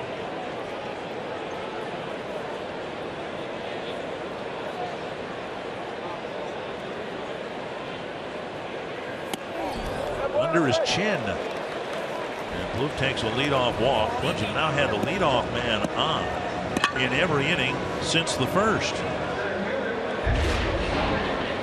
Saturday, MLB on FS1 fills your lineup with a star-studded doubleheader. Andrew McCutchen looks to power the Pirates past the Dodgers. Then the amazing Mike Trout tries to lift the Angels over AL Central leading Cleveland in a game you can only see on FS1. The action begins at 2:30 p.m. Central on FS1, or watch it live on Fox Sports Go. Tonight, the Indians are leading the Nationals in the 9th inning 3-1, but disturbing news before the game. Swing and a miss. That ball gets by Gaddis, and Plouffe will go to second base on a swing and a miss on a pitch in the dirt. Last night it was Bruce Bochy of the Giants. Had an irregular heartbeat. Bochy's had some history with some cardiac problems. He didn't manage the game, and he's fine now and out of the hospital. But before the game today, Terry Francona was experiencing chest pains. Brad Mills managing for the Indians tonight. So in each case, we wish him well. Oh my goodness, yes. It'll be a wild pitch. Charger Feliz allowing Plouffe to get to second base. Another situation now where the Twins have, in this case, the tying run again in the 6th inning at second base with nobody out. 1 strike to Rosario. Fastball low.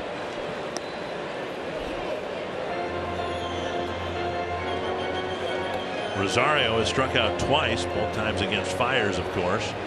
Once on a breaking ball in the dirt, the other time on a fastball across the letters.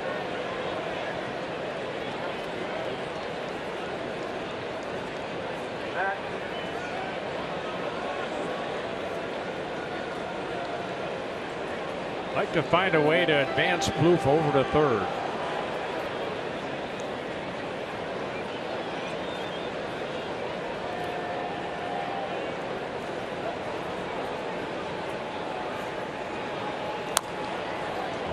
Foul.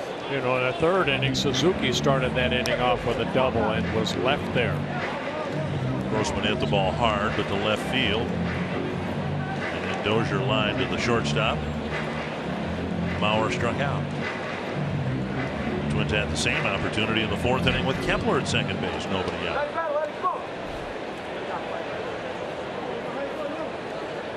One and two to Rosario.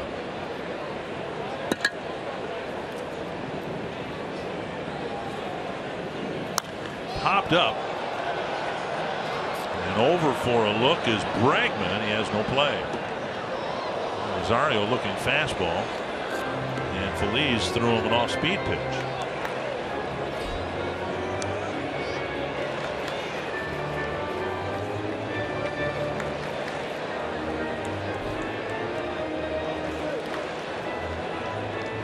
Rangers won this afternoon in Denver 7-5 over the Rockies. There's a lot at stake here for the Astros. They've drifted back now in 3rd place in the American League West. 1-2 to Rosario.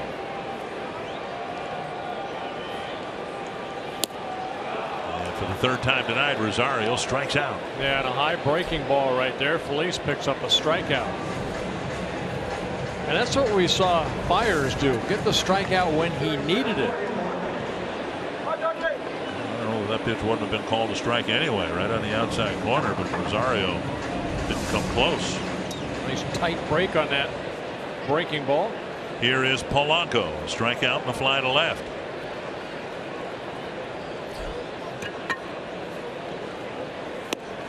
Outside ball 1.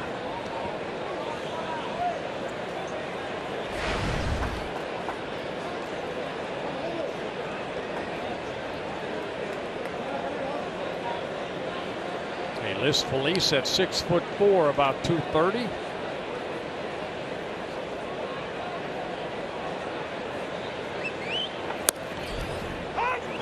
Six at the knees. 1-1.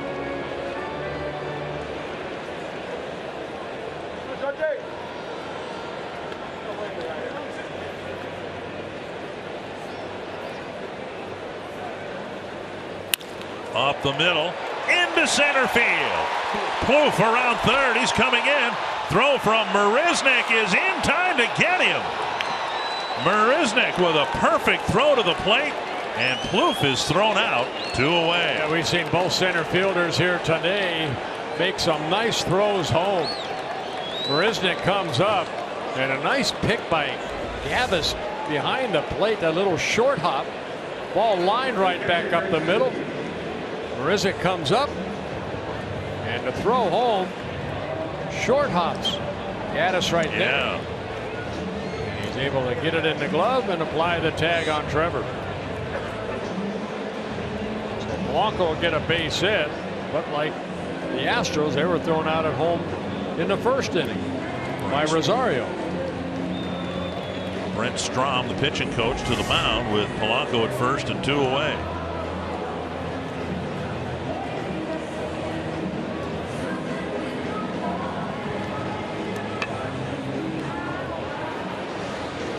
Looked like Feliz was ducking before Polanco made contact with that breaking ball. You ever throw a curve ball and duck right away? All the time. See if Polanco's asked to steal here. The Twins try to maneuver on the bases to get this game tied up here in the 6th. Suzuki with a double and a walk. Inside ball 1.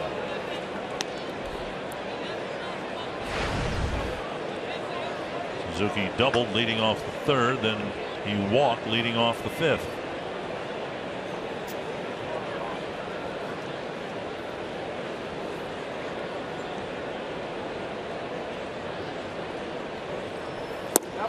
On the outside corner.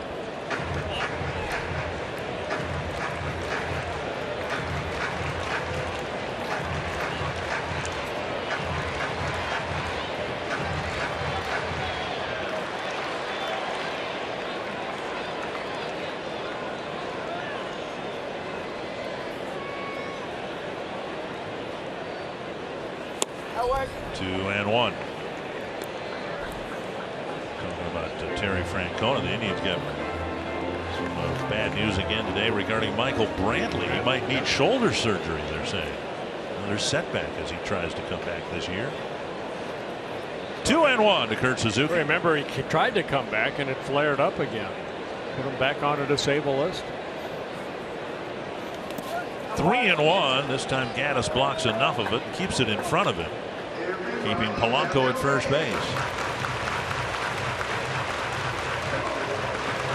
The threat, if you will, this inning was created when Feliz walked Plouffe to start the inning. Now he's in danger of sending Polanco into scoring position with a walk. Grossman on deck.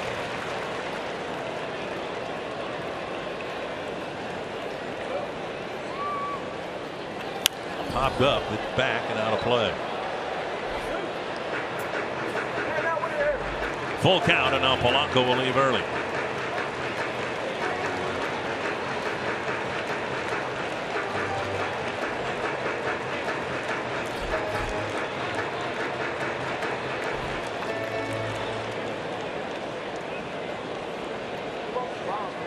Doing most of their damage in the 5th inning. All their runs so far coming on home run balls. Polanco will get a good head start right here. Maybe an extra base hit might score him. There he goes. And a breaking ball. Swing and a miss. Suzuki strikes out. The Twins threaten to tie it up, but can't hit or none. And it's still the Astros by 1.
Tight one with the Astros up by 1. Yeah, 3 home runs by the Twins. A solo home run by Miguel Sano made it a 2-1 ball game after Correa led the first inning off with a 2-run home run.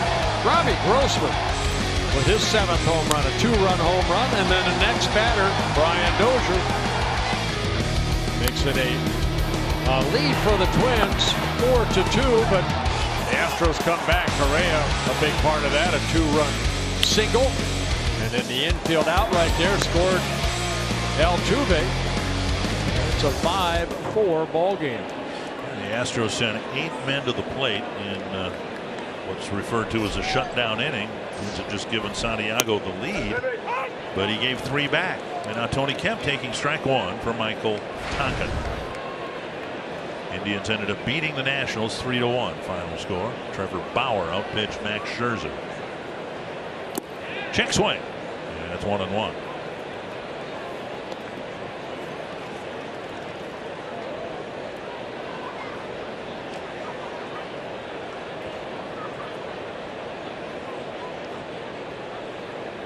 Not going to walk the first man he faced, but he got a couple of outfield flies to keep it a 1-run ball game. 2-1.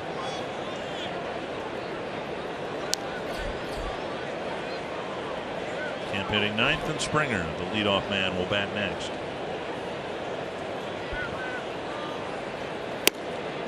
Three and 1. So far, Tonkin's thrown 13 pitches and just 6 strikes.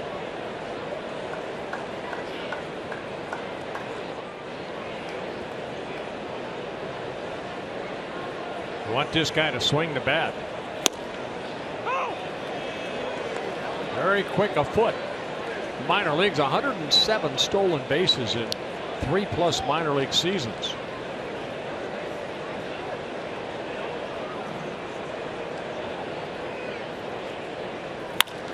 Right field, Kepler will play it on a hop. A leadoff single for Kemp. Kemp picking up his first hit, and now you have the situation where Tonkin has had such a tough time holding on runners. There have been 13 stolen bases against him in 14 tries.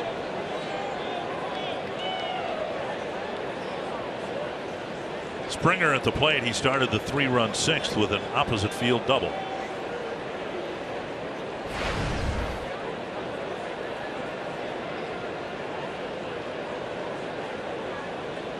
First of perhaps several throws over there. And what makes it odd about Tonkin, basically he overpowered AAA batters as the Rochester closer last year. 14 saves, 41 innings, 46 strikeouts, only 5 walks. But as a closer, you'd think that if you were vulnerable to the stolen base, it might have shown up. 1 strike to Springer. And over the inside ball.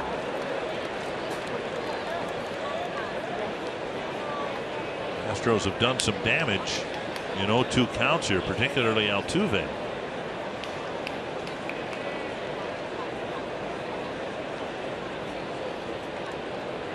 Oh, 0-2. Kemp gets back to the bag.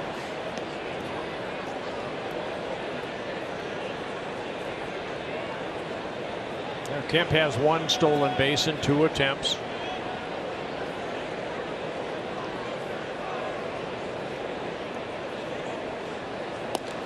Springer, another example of a player plucked out of the lineup and inserted into the leadoff spot atypically. Carlos Santana of the Indians, another one. You wouldn't have ever thought that he would be a leadoff batter, but the job description for a leadoff batter's changed in recent years. Roy Smalley and I were doing the games in Cleveland. We talked about that. Who knew that Jock Jones would be a pioneer? Now Springer can steal a base, but he's in the lineup because he can make it 1-0 pretty quickly. Well, Detroit has Ian Kinsler. Same type of thing. That he did that with Texas, led off, and he's doing it for Detroit. A lot of power. He only lead off once. 2 strikes. On the ground and past Plouffe to left field. So the Astros start the 7th inning with a pair of singles. Now slider right there, and Springer hooked it past a diving Plouffe into left field. Gets his 2nd hit. And again, Tonkin got ahead of him 0-2, ends up yielding a base hit. Here's Bregman. A double, a soft line drive for an out, and then a walk in the 3-run 6th. Let's see if the Twins look for a bunt here.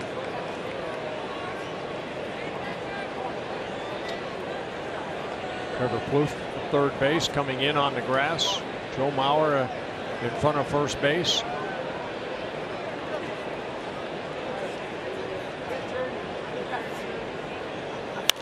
Popped up, fouling out of play. Almost wanted to bunt successfully here because then you could walk Altuve.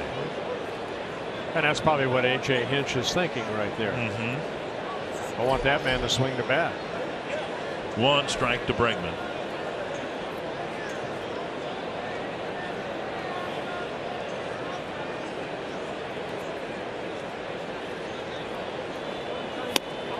And now 2 strikes to Bregman.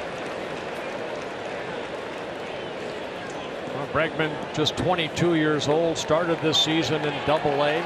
And the Astro organization, moved up to AAA.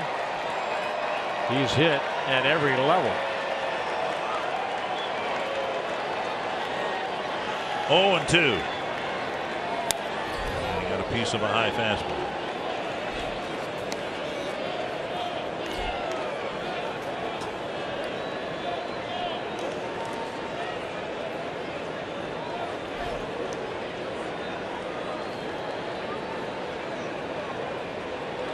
Astros threatening. They lead by a run. Tonkin trying to pitch out of a jam in the 7th. And a foul over the Twins dugout. Hector Santiago got a few strikeouts, but he didn't really get any key strikeouts. And Tonkin got out of the 6th without striking anybody out. Now here in the 7th, he'd love to get Bregman. Altuve about as tough as they come when it comes to striking the batter out. 0-2 again.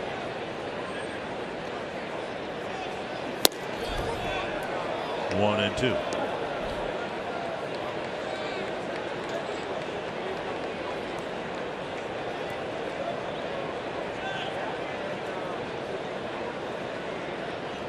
Astros had scored just 18 runs in their last 10 games, but they have 5 on the board already here tonight. Basically, it's the type of offensive rut that the Twins had to start the season. Yeah, 3 runs in the 6th inning last inning. That's like having a picnic, Right. you know, my goodness. 1-2. Towards short, how many? 1, 2. And on the play, Kemp goes to third. And Altuve will come up with 2 out. That's a big double play right there. Good turn of a double play by Polanco and Dozier. Polanco feeding it to Dozier. And then Bryant getting it quickly over to Joe Mauer. You know, just things like that.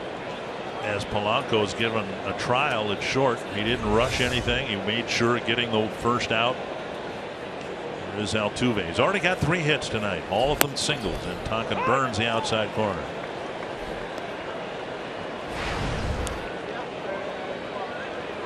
And the average up to 360.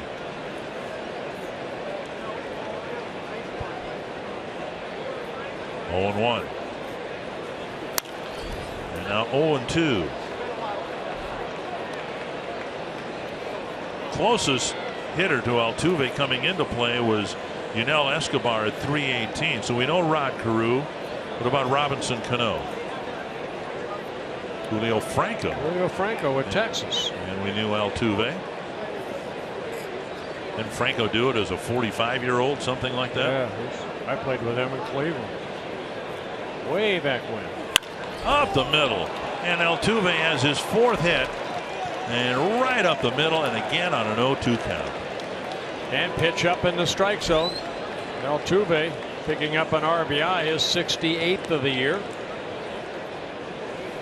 So good 2-out hitting by Altuve makes it a 6-4 ball game. How about 0-2 hitting? At least 2 of his hits have come on 0-2 counts. Trying to go down and away, the pitch up. And Altuve right back up the middle. Look where that pitch is. Fox Strikes presented by Carrier. But look at his eyes. You see the eyes, it's just like watching the ball make contact with the bat. Now a dangerous hitter in Correa. And Tonkin never saw Kemp take off from first base. There's a real good chance that Altuve will take off here. Altuve stole a base in the 4th inning, his 26th. Right to Mauer, and that'll take care of it. But 1 pitch too late for Michael Tonkin. Altuve strikes again, and the lead's grown to 2.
coverage of baseball presented by T-Mobile with a look around the majors. Trevor Bauer, as we mentioned, had a good ball game for the Indians, squaring up against Max Scherzer. Cleveland leading Detroit by 3. Detroit playing in Seattle. Dustin Pedroia, the big night against the Yankees. And the Red Sox currently the second AL wildcard team, and the Marlins are on the National League side. What a job by Don Mattingly and the Marlins. Remembering that if they get in, of course, Dee Gordon won't be available to them because of the suspension that he served first 80 games. Now a 2-run lead, and for the Twins it'll be Robbie Grossman leading things off against Feliz. Grossman clobbered a 2-run home run to put the Twins in front his last time up. Also hit the ball sharply his first time up. Up and away, ball 1. Yeah, Feliz out there for his second inning of relief. A walk, couple strikeouts in the 6th inning. 2-0.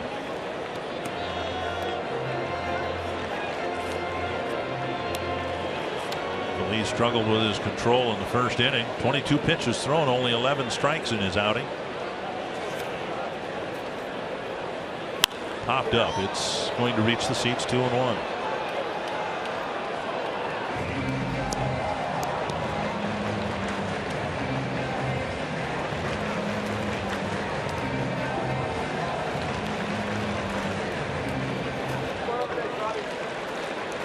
Grossman got a high fastball and hit the ball well over the wall in right field for his 2-run home run.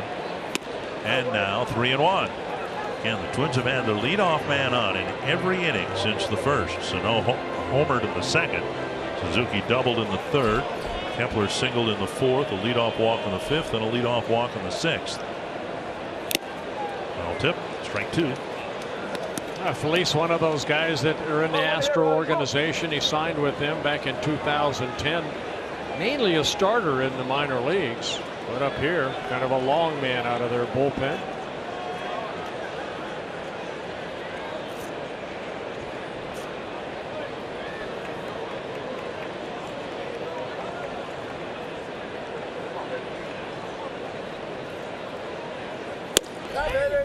And we've seen that many times over the last couple of weeks. Grossman trying to draw a walk, and he's taken a lot of called third strikes. That's the first out of the 7th. And Feliz picks up his 3rd strikeout. First one called 3rd strike. It's a fastball down, lower part of the strike zone. Yeah. Strikes had it right where he wanted it.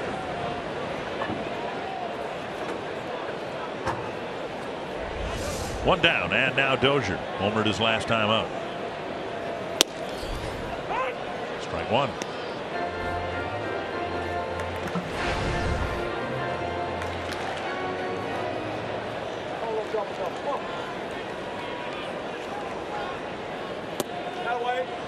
Strike 2, and Gaddis couldn't even catch the ball. Yeah, but he held his glove there.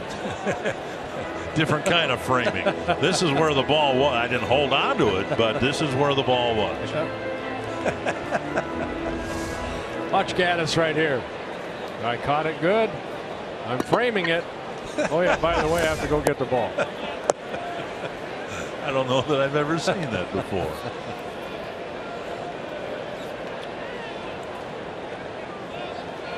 One and 2.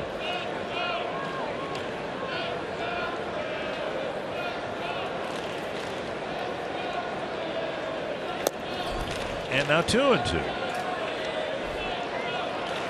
30 pitches, just 16 strikes. So far, only 1 walk. 3 strikeouts and a single.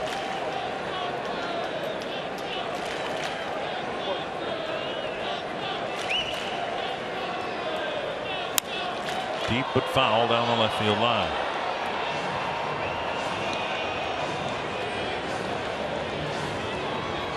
Left-hander Tony Sipp has struggled against lefties. And Neshek having another good year with the Astros, and Buddy Boucher's warming up for the Twins. Tony Sipp, the only lefty in that bullpen. 2-2 to Dozier. Popped up foul down the right field line.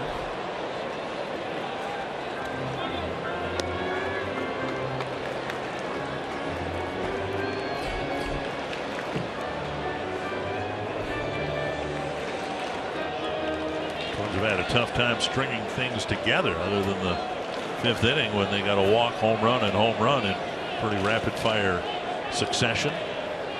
2-2. Chopped to short, easy play for Correa. 2 down. This copyrighted telecast presented by the authority of the Minnesota Twins and may not be reproduced or retransmitted in any form. And the accounts and descriptions of this game may not be disseminated without the express written consent of the Minnesota Twins, LLC.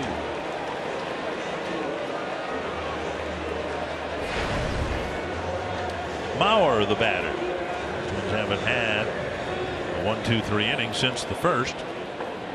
Mauer's 0 for 3. Ground out, a strikeout, and a liner to left.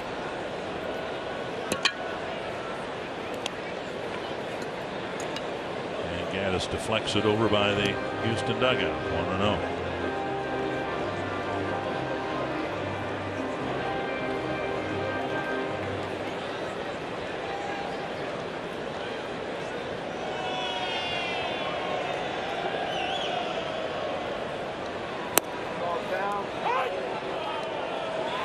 And a strike. 1-1.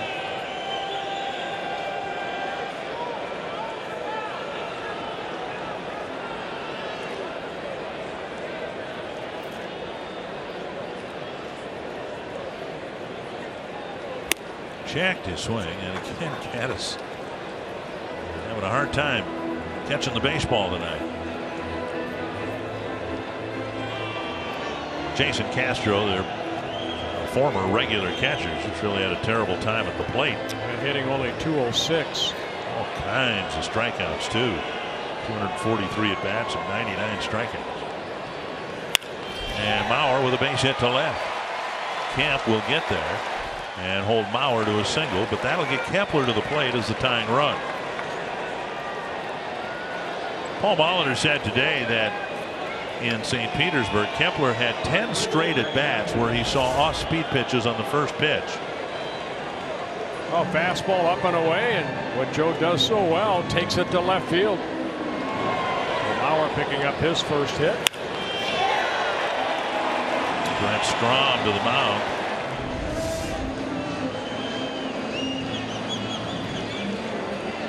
Left-handers are hitting .311 against the only left-hander in the Houston bullpen. And right-handers are hitting SIP over 300. Well, basically he's having a rotten year. So Brent Strom's message is pitch this guy carefully. Don't walk him, but don't give him anything good to hit. Is that it in a nutshell? That's it in a nutshell. Kepler's been seeing a lot of off-speed pitches. Grounded a single to right in the 4th. There's SIP. He's back on the bench in the bullpen. As Neshek continues to throw. With Sano on deck.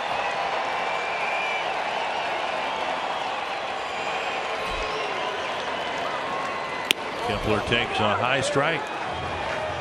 Fastball at the belt.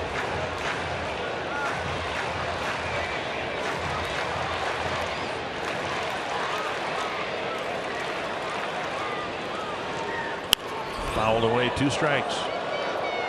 Kepler's getting fastballs, but they're 96-97, not 93-94. Right. Yeah, that last one at 97. 40th pitch for Feliz. See if the Twins can get an 0-2 hit from Kepler. There's a hit. Mauer to second. He'll hold up there, and Sano will have a chance. But who will it be against? Well, this time it was the Twins that got a hit on an 0-2 pitch. Well, Kepler picks up his second hit. And here comes A.J. Hinch. It'll be Neshek against Sano. With the Twins putting together a bit of a 2-out threat here. The big man coming to the plate with the Twins down by 2.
handles funk, because one of the funkiest right-handed relievers in the game, Pat Neshek, a good guy, and we're happy to see him doing well in Houston. He's putting together a really good year.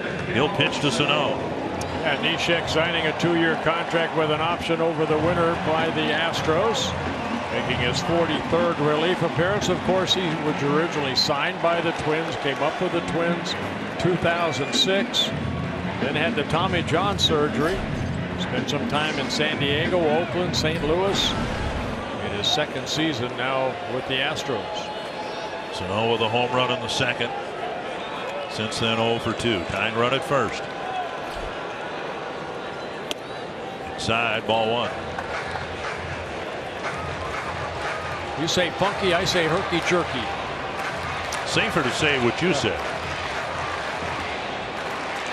1-0.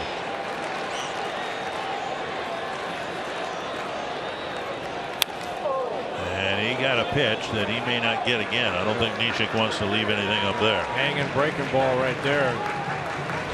So just got underneath it.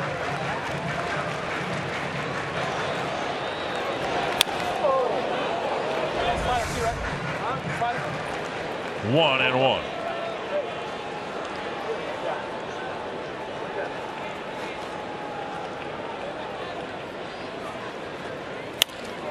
Big fly ball to short center. In fact, just barely out onto the outfield grass. It's not even going to make it there. And Altuve makes the catch. That ends the 7th inning. Twins leaving 2 singles aboard. It's still the Astros by 2.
Down by a couple. You can join us Monday, September 5th against the Royals for Eduardo Escobar and Friends Labor Day celebration benefiting Venezuelan youth.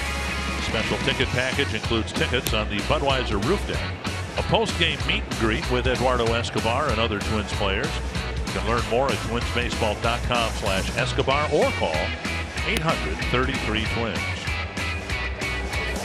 Buddy Boshear's in to try to keep this a 6-4 ball game. Yeah, Buddy making his 23rd relief appearance. He worked a couple times on that road trip, actually 3 times, 2 in Cleveland, 1 in Tampa. Only 3 walks for Buddy Boshear's, 1 intentional in 21 1/3 innings, 22 strikeouts. Gonzalez, Gaddis, and White to hit for Houston in the 8th.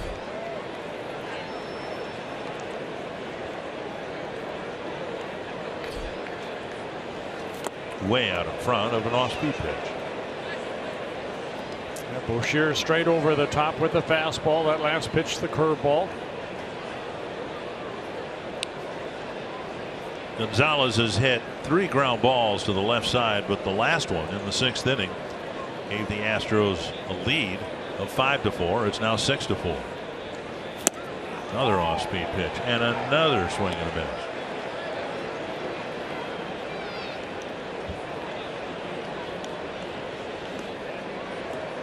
He's looked kind of bad on those. Why would you not throw it again? See what Suzuki wants. Sure. Take that olive out of your hand. That one in the dirt, 1-2.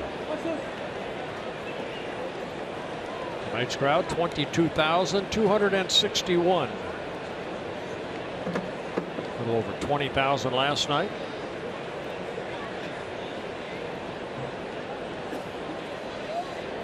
Gonna try it again. Throw it like the first two. Like that. One down. 4-pitch strikeout with Gonzalez. Seeing nothing but curveballs. Yeah. Yeah, sometimes, you know, that 2-0 pitch, he tried to see if he'd maybe chase it down, so go right back to the ones that he swung through the first two. Straight over the top, good angle, downward plane. And now Gaddis 0 for 2 with a walk.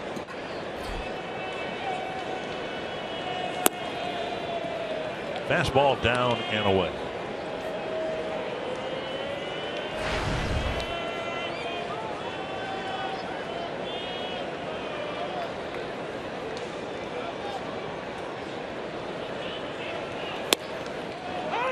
And now back to the breaking ball and a called strike.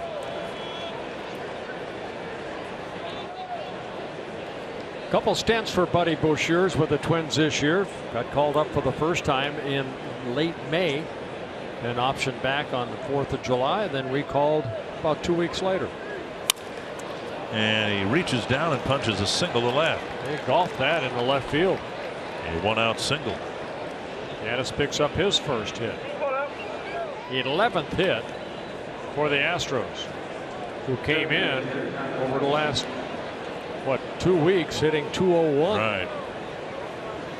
Gomez is going to run for Gaddis, and then presumably Castro will catch the rest of the game.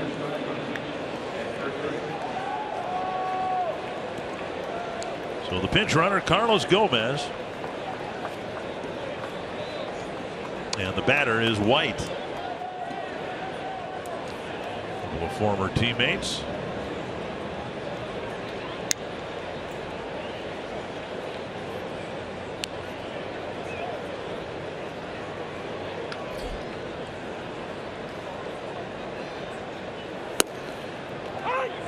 Outside corner with a fastball. Seems so long ago, but Gomez didn't really put it all together till he got to Milwaukee. But the one thing he gave the Twins was some energy and excitement at a time when the organization needed it. And there goes Gomez, and Suzuki's throw safe at second. That's one thing Gomez can do. He can steal bases. That's his 13th of the year. And the first stolen base against Bouchers while he's been on the mound.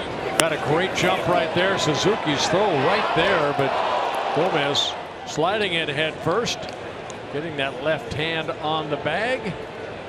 Just before the tag on the hip. Very, very close. Twins taking a look at it, see if they can find a favorable angle. Ooh, that's very close. Well, you watch guys that slide into the bag at second base. Of course, they're not going to put their fingers into the bag. They're going to use their palm. And that little extra right there creates a bang bang play. No challenging. Astros steal their second base of the ball game. Altuve had one in the 4th inning. 1-1 the count to White.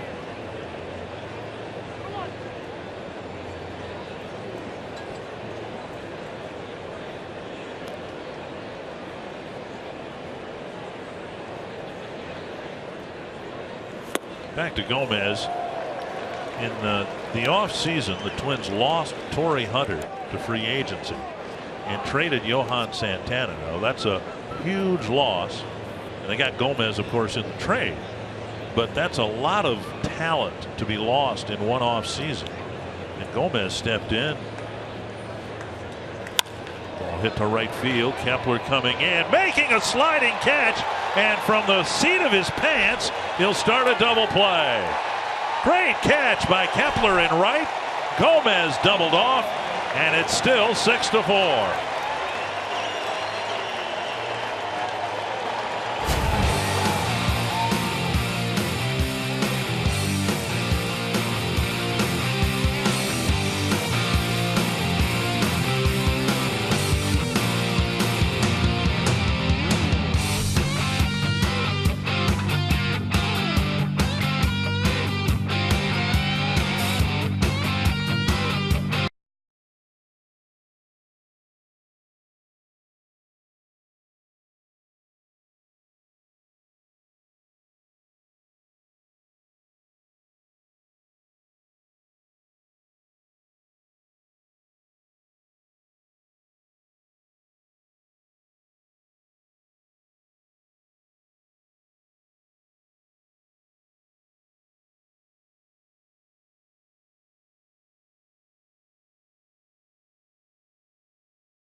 We start the bottom of the 8th inning, 6-4 Astros right now. Coming up after the game, we'll bring you Twins Live presented by CenturyLink. And tonight we're going to look at one of the best hitters in the league, Jose Altuve, and what he's done tonight. For the 7th time, he has a 4-hit game this season, a perfect 4 of 4 from the plate, a couple of runs scored and an RBI. Plus the 3 Twins home runs tonight from Miguel Sano, Robbie Grossman, and Brian Dozier. Plus, we'll hear from Paul Molitor, all coming up after the game. Take a break. All right, former closer Will Harris will pitch in the 8th inning. First to Trevor Plouffe. There's a bunt, and it's going to die in the grass and cross the line. Didn't die in the grass at all. Nearly a lucky bunt for Plouffe. He popped it up, but it had enough spin to get it out of the grass and out of the dirt. Yeah, that bunt right there up in the air, and then Harris thought about going after it, and then he saw where it hit, and the ball just kept rolling. Ball landed about 4 feet in the grass. You don't see them go sideways like that very often. 1 strike.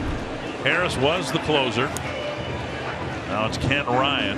Harris has given up at least 1 run in his last 4 outings.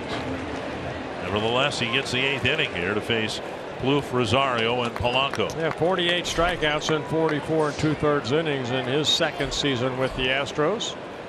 Made the All-Star team this year. Good, 2 strikes. Good curveball right there. Castro is catching.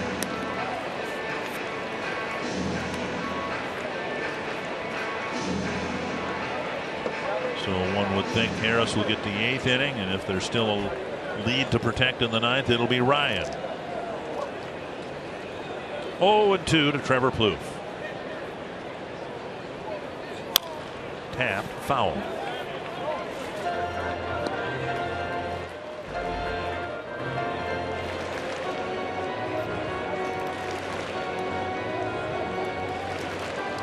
I say Ryan. Kent Giles is the closer.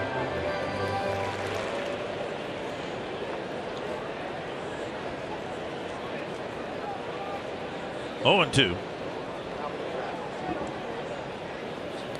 Right. Swing. Did he go? No. Very close check swing. And a ball to Plouffe, 1-2. Yeah, when you said Ryan, I was like, oh my goodness, Nolan Ryan's back. Did he go too far? Yeah, pretty close. Very close. No, I'll give him a check on that angle. 1-2.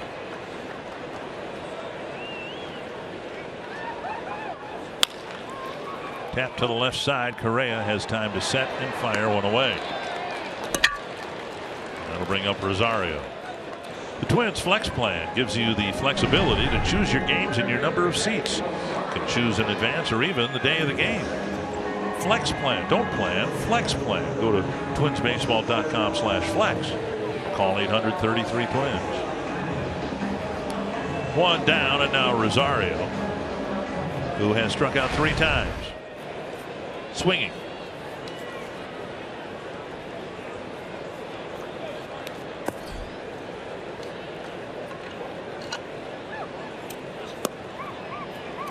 And taken low, ball 1.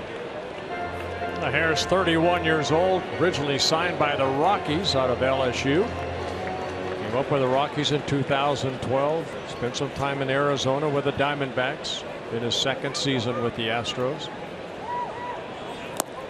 He likes that curveball. It's a tight one. And Rosario chases it 1-1.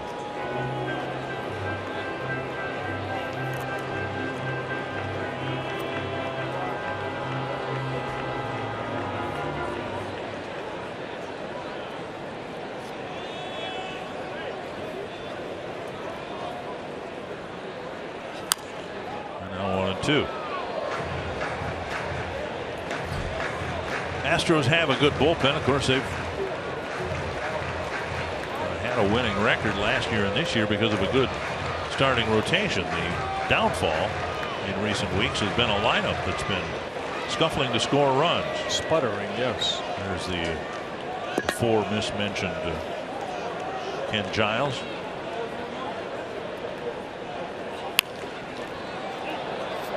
That curveball left up, hit foul.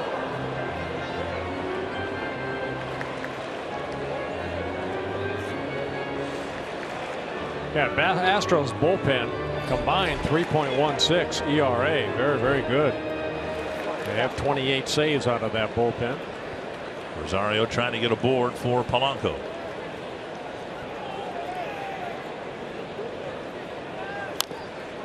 And just got a piece to keep the at-bat alive.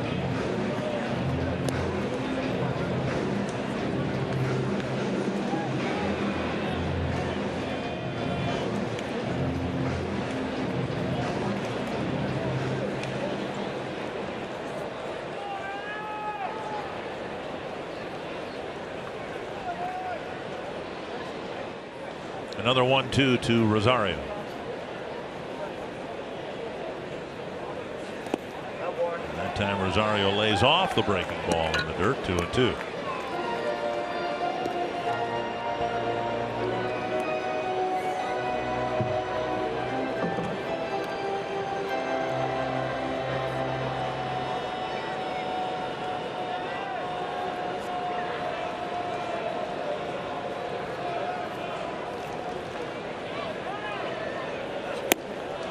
Went up and in with a cutter.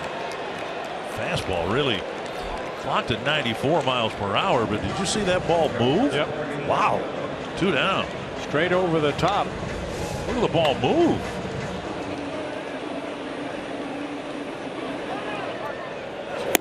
That's how quick it gets on you. Yeah. So Rosario strikes out for the 4th time. 2 down. And now Polanco. You can see why Harris made the All-Star team. He's got nasty stuff. Polanco singled to center, nearly tied the game in the 6th inning, but Plouffe was thrown out at the plate. Tap to the right side. Easy play for Altuve. And Harris has a clean 1-2-3 8th inning.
face Marisnick, Kemp, and Springer.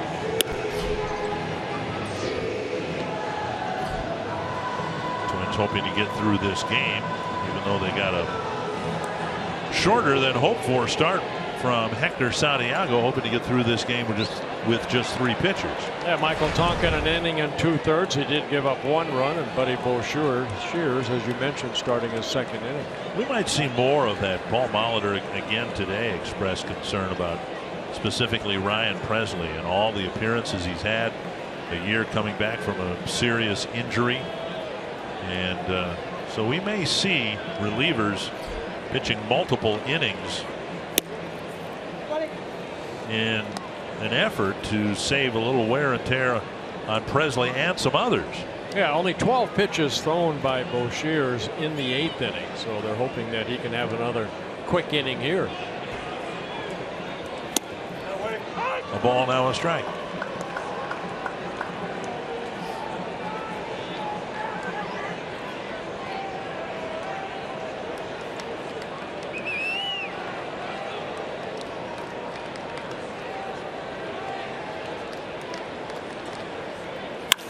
Drilled to right center field.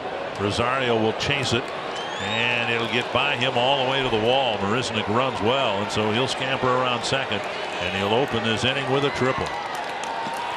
Jake Marisnick, his first hit of the ball game, a slicing liner away from or pursuing Eddie Rosario. We've seen, you know, in last night's ball game, we saw that ball scoot by Gomez, and that ball scooted by Rosario. He tried to take the right route, but the ball just kind of got by him. High fastball. Marisnick with his first triple of the year hits it to right center. Rosario going over and out, but you can see that ball take off. Infield in now after Marisnick's inning opening triple.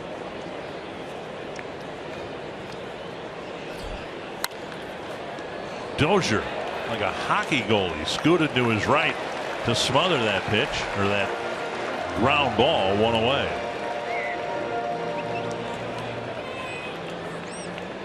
Play by Dozier. He almost looked like a catcher blocking a pitch in the dirt. Wanted to make sure that ball did not get by him. Watch Dozier's reaction right here, going to his right, keeping it in front of him. You know, we showed Dozier last night turning a double play where he really got down and making sure that that ball was near him and he could flip it over and complete a double play last night. Infield stays in for Springer. Fouled back. Springer with a double to start the 6th inning, and that's when the Astros took the game from 4-2 Twins to 5-4 Houston. And it came right after the Twins scored 3 runs to take the lead. Springer with a couple hits in the ball game. He has scored 1 of the 6 runs for the Astros.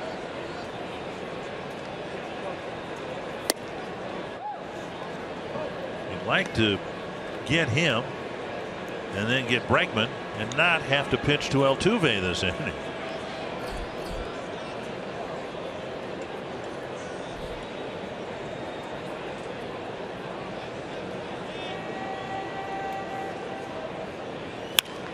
Fly ball left field, coming in as Grossman. Tagging is Marisnick. Here's the throw.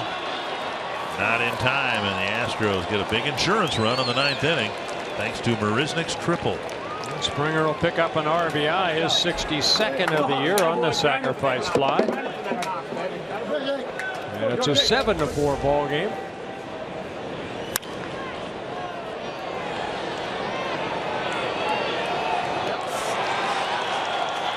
And Marisnick and his speed slides across home plate.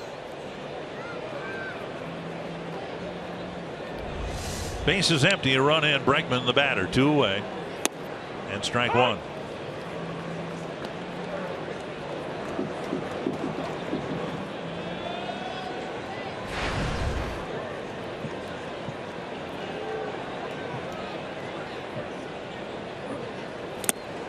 Two strikes. 7 runs for the Astros.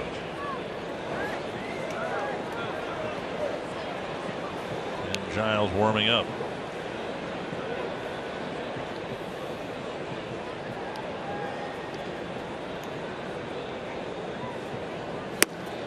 1-2.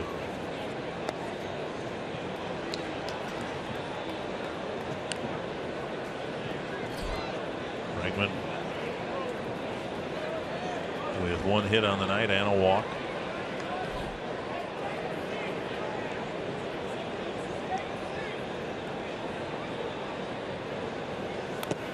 Checked his swing. Mark Wagner at first base saying he did not go. Talking earlier about the Astros' inability to pull off a trade. They certainly could have pulled off a trade if they wanted to part with someone like Bregman, some of the other young talent that they have. And there's the outside corner. Boshiers gives up a leadoff triple and a run. It's a 3-run lead for the Astros as we go to the home half of the ninth.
Astros took the lead with a 3-run sixth, but a couple of big insurance runs, one in the 7th thanks to an Altuve base hit, and then Springer with a fly ball, making it a 7-4 lead. And so the Twins have their work cut out for them against Giles. Yeah, Giles making his 49th relief appearance. Luke Gregerson was also their closer, but he's been put on a disabled list with an oblique strain, so Giles getting the opportunity. Twins haven't seen much of Giles, even less of his pitches when he pitched against the Twins in Houston. Just 1 inning. He wasn't the closer back then, but his baseball, his pitches just seemed to disappear. Tough guy. Yeah, he's been clocked as high as 103. Very hard slider and a changeup. Up and in at 99. Giles got some saves last year for the Philadelphia Phillies, 15 of them out of the bullpen. 1.8 earned run average, 87 strikeouts last year, 70 innings pitched. 2-0. The price to get Giles very steep based on his limited experience. Now, really good 2 years or a year and a half with the Phillies, but they gave up 5 pitchers to get him. Mark Appel, Vince Velasquez, Brent Oberholzer.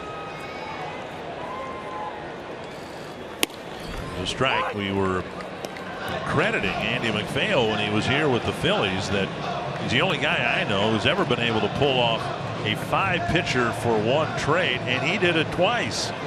He traded Frank Viola to the Mets and got 5 pitchers. 2-1 to Suzuki. Twins need some base runners. 3-1.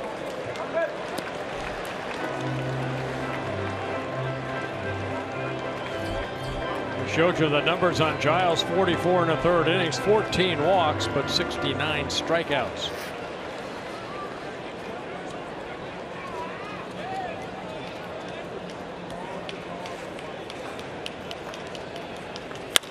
And to the right field corner, chasing it is Springer. He won't get there, and Suzuki drops a double into the right field corner to start the 9th inning. They got a fastball and it hit it away. Right into that corner, a second double of the ball game.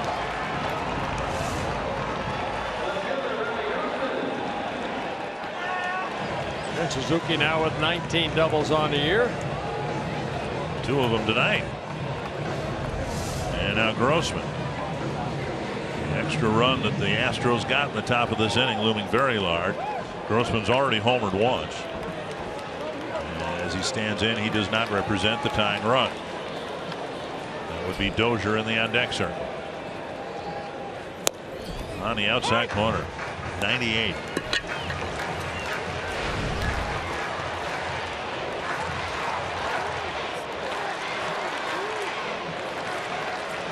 No reason why Grossman can't hit another home run.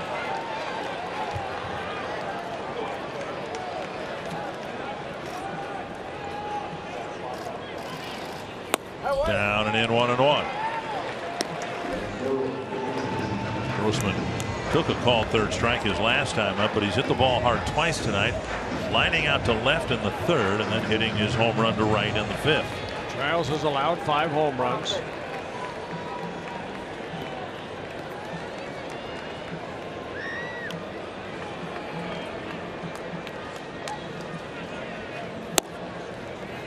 Breaking ball and a strike.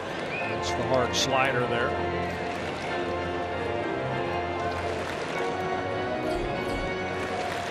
Twins need another base runner and then hope the likes of Dozier, Mauer, and Kepler can push 3 runs across.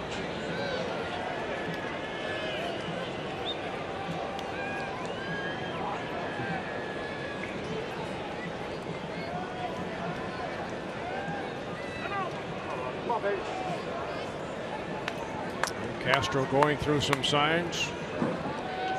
Giles finally agrees. He does.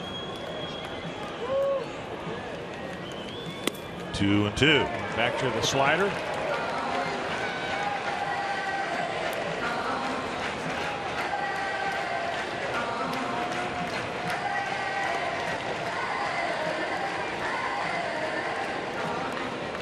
Big ball game for the Astros as they know that the Rangers won this afternoon, trying to stay 8.5 games back.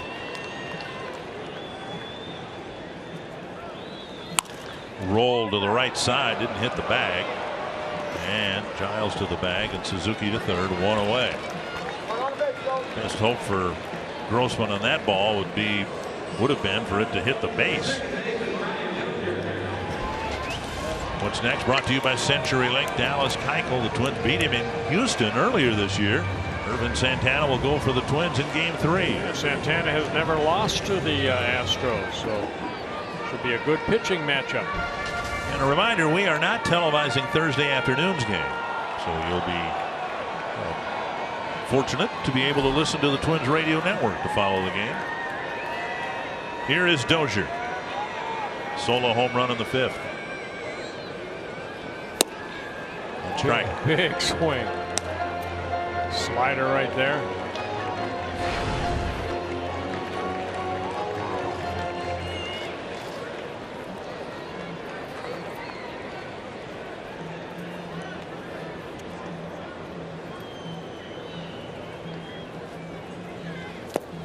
Another slider and another swing and a miss. So I was talking about just the glimpse that we got of him in Houston. You can understand why with the Phillies he had a sub-2 ERA. That slider just disappears.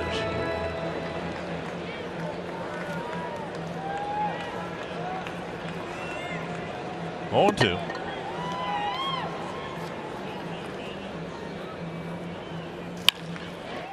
on the ground, juggled by Correa. He'll throw him out. Scoring is Suzuki, but now the Twins are down to their last out.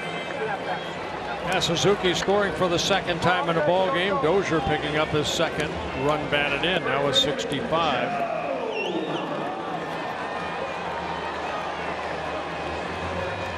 It's been awfully stingy in allowing runs. The Twins have one, but they still have a lot of work to do.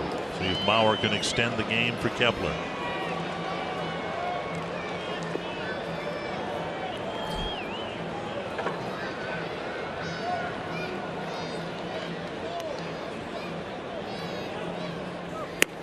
Open in.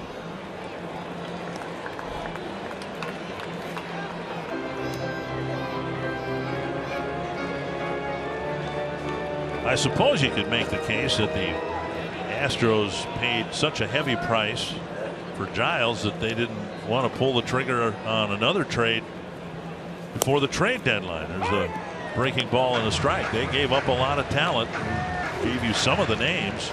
Maybe they felt they didn't want to strip the cupboard bare to make another move there right before the trading deadline. Well, they really struggled against Kansas City in postseason last year, especially that bullpen. So he tried to improve it. Starters all pitched well.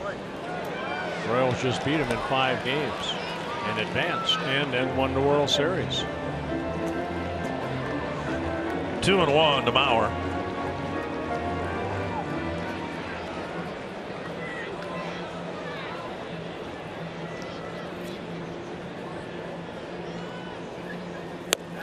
On the outside corner.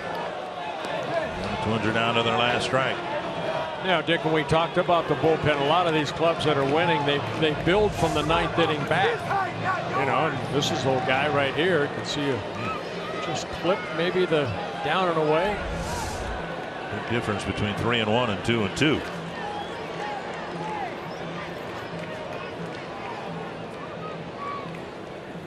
Check his swing, 3-2. Kepler would be the next hitter.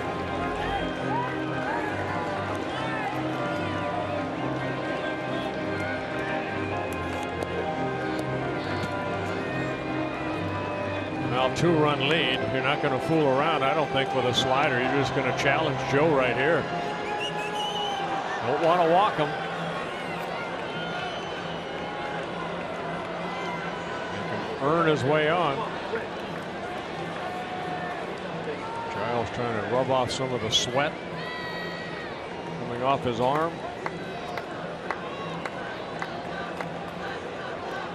Full count to Mauer with 2 down in the 9th.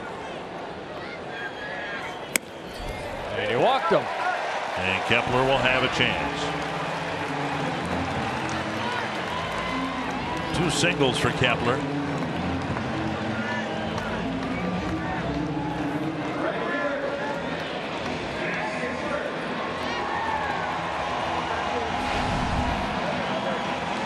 For a guy who has only spent a couple of months in the big leagues, he's found himself in a lot of situations like this. He's gotten some big hits. He sure has.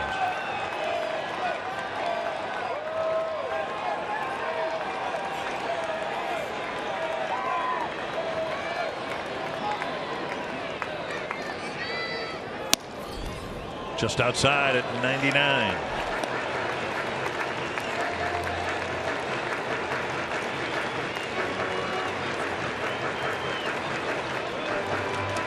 Hats are on. 1-0.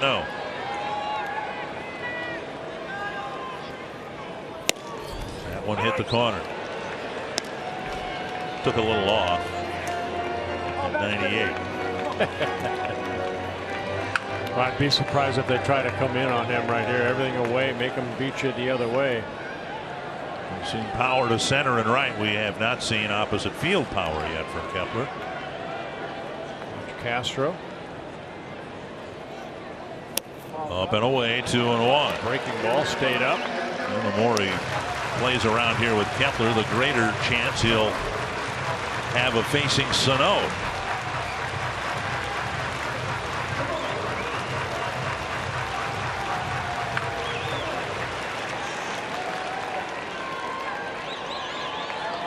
2-1 to Max Kepler.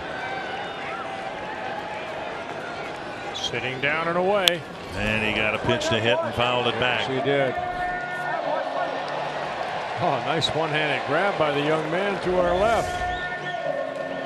That pitch just a little bit higher than the 4 were in Cleveland, and a little bit harder. Yeah. 2-2 to Kepler.